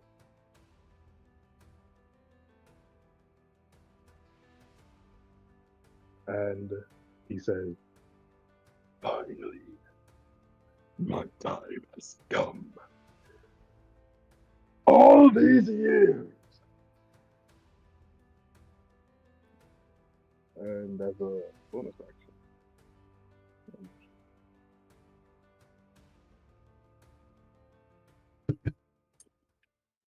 Also, toss me an intimidation against this will be a natural one against Bailey here as you see his resolve waver.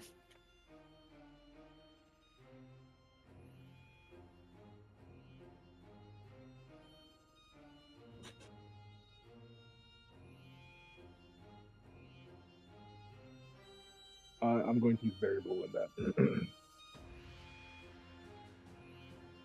Okay, yeah, absolutely, go for that.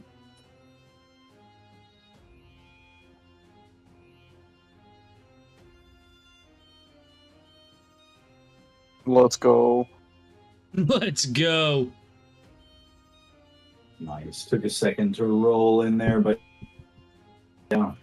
There's a moment where it looks like Bailey might catch the pocket again and stay his back. All of a sudden, his facade crumbles, and he actually drops his great axe. What the hell is this?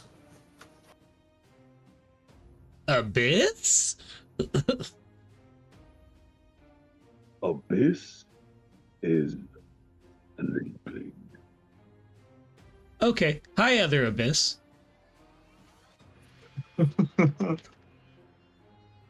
So, is this what they mean by if you stare into the abyss stares back?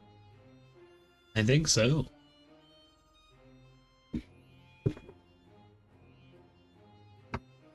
Let me just alter these real quick. Abyss is gonna look at Was the beast is gonna look at the clown? I'm so used to saying abyss. He's gonna look at the clown's head. I want your head.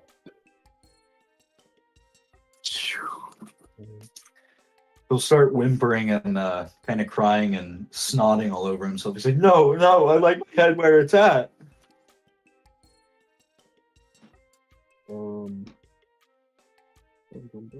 Is inner beast an action? It just happens once you. Oh, it just happens. 3 actions. Okay, cool. Then I'm going to enter a rage as a bonus action then. Very nice.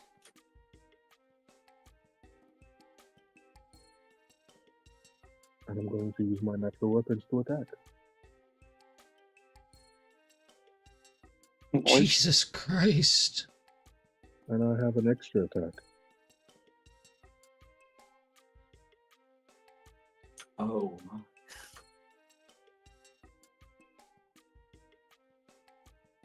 Those are crazy numbers for purely hitting him. Oh my goodness.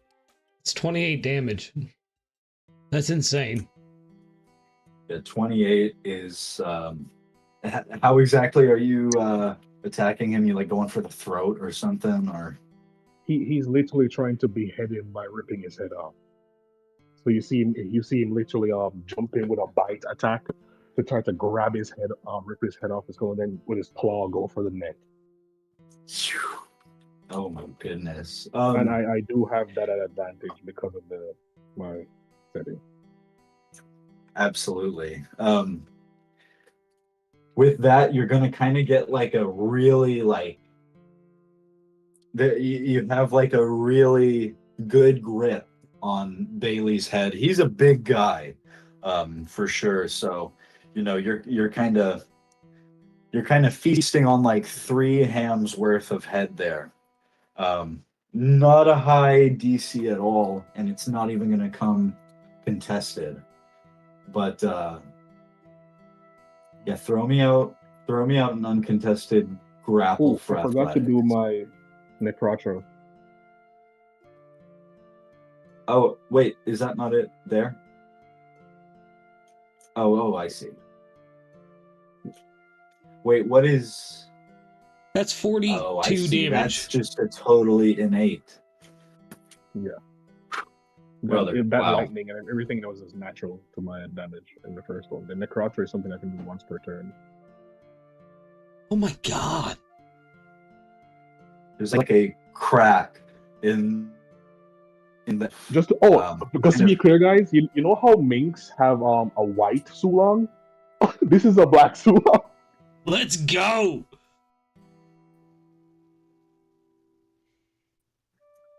You guys hear this crack in the sound wave almost as this new being that has taken Abyss's place in the fight like latches on to Bailey, and like I said, gets that good grip on his head.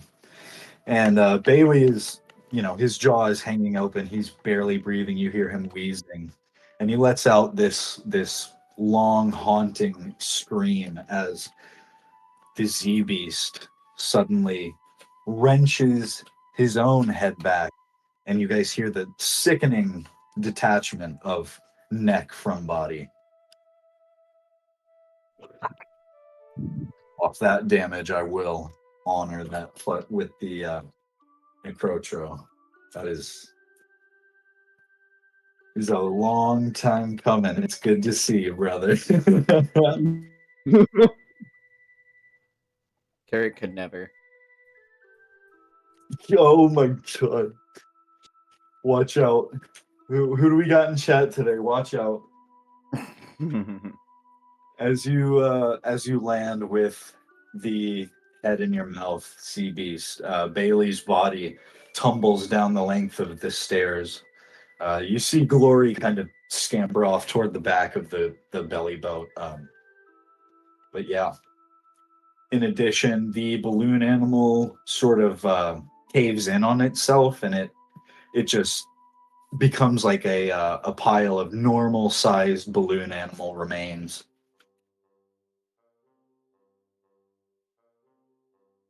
Oh, So, what do we call you?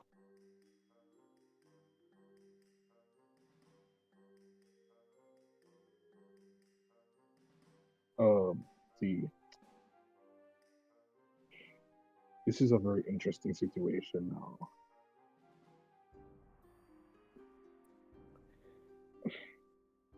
See, Mikey, can I make a wisdom save? I was honestly gonna ask that earlier. I was like, is he gonna see us as enemies, or is it just, it knows Us what know. Abyss's intentions? Toss it out and where? Wait, let me actually check one thing. You can tell me what the DC would be for Lord Abyss to come to in this situation, to be honest.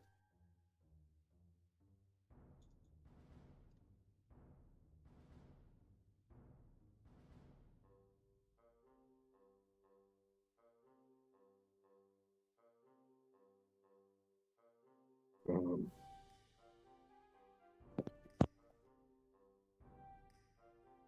wait, This one, I would go to go. with who all specifically is present. I'm going to hesitantly, but I'm going to lock in with it. I'm going to do it at DC 13 for your wisdom save right now. I'll make a wisdom save. Can I make him roll at disadvantage? Can you make Why him? You want him to roll at disadvantage? To be here's the thing. Can I make the? I think I would roll at disadvantage because I thought he was rolling to see if he was like if he got a high number, that means he was about to attack us.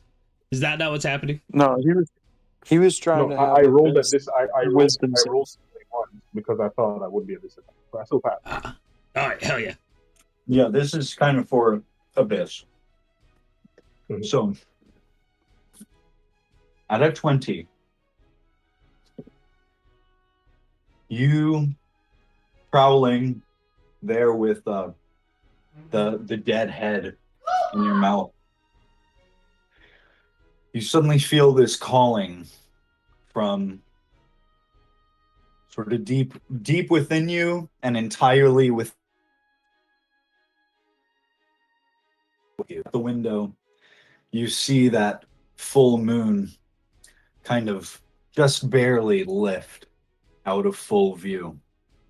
You take a blink and you feel a sense of calm control suddenly return.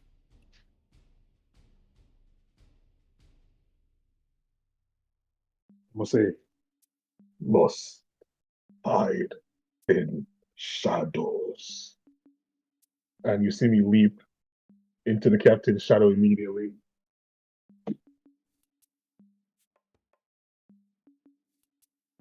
Okay. And slightly different than how it usually works. Not you, what I'm about to do. As you do that, and you kind of leave, potentially your crew and friends here with this sudden new information, the coffin sort of clatters as it lands flush on the floor. And as the opening sort of suddenly flings open as you, Abyss, descend back into Leadbelly's shadow. Leadbelly, you being right up close on it, and Kief is able to see this as well. You see that familiar face of the Lion Man being that you all used to put on ice on the High Archibald, that Turner ran off with on Pangea long ago, with that same sickly, devilish Cheshire cat grin on its face. And it still has not decomposed one bit.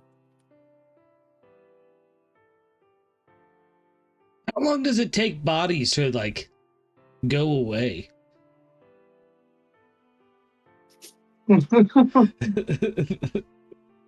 Ah! Well, you'll never know. Stinger. Perfect Guess we'll stinger. never know. God. What a I just want session. you to know, Tubey. me and Mikey cooked on that introduction for a year. That's crazy. That is crazy. Whenever Mikey had said that earlier, I was like, "Ew, how long has it really been?" Tomorrow is 1 year of the Sakura Pirates. Yeah. Yeah, I know, it's Happy crazy. 1 year, minus 1 day. That's pretty crazy stuff. That snuck up on me. I knew, come January, I was kind of like keeping an eye on that, like gotta, be ready for that. And then April was just wild to me. So I kind of lost track of a lot of stuff. I hate that I let that slip up, but good catch, Ragnar. Happy 1 year with this, guys. Happy 1 year. Happy 1 year, y'all. Sakura I wanted Pirates. to surprise y'all in the session with it, so I was like, "Yo, this is the chance." I said, "Mikey, check your DMs for a pleasant No. surprise." Dude, yeah, I didn't know that. I didn't know this was our 1 Yeah. year. That is Yeah. crazy. No second. And Saturday's my birthday. What a good birthday present. This is dope. That's right. Yeah. Happy birthday. Let's go. Thank you. It's It is the it's StrawHatLucas' a big- birthday. Let's just take Big a moment to celebratory week. reflect on the wonderful things Lucas gave us, like the cuneiform language, the automobile, You're welcome. The Dead Sea Scrolls. Can't forget the those. Big Listen, Bang. that was hard. Getting the scrolls was hard. Yeah. He invented the I know. No, library. it of wasn't. You played Alexandria. Daggerfall. I did play Daggerfall. All right, let's do our exit talk, man. Yes. Oh, Yes. Captain, I left a coat rack under your bed. What's a coat rack? No. I was expecting, what's a coat? What's a goat? Yes, thank you all for watching today. We had almost 100 viewers in total for the stream. That is a first, I think, since the first session. So fitting for the Oh my 1 year. goodness. Yeah. 1 year. 1 year of Sakura Pirates, and what a year it has been. Thank you to all of the players, present and past, for making such a fun campaign, and obviously the utmost thanks to Mr. ToriMori for being such a goated DM, just such a good guy. And with that, Y'all are a goated party. I'm just here, still kind of learning the ropes of this whole DM thing. So I appreciate y'all coming along with me, and yeah, having a lot of fun with this story as we go. I love this crew a lot, and I'm very excited to see where you guys go. couldn't have said it better myself. And with that, everybody, I want everyone out there to have a wonderful, wonderful night.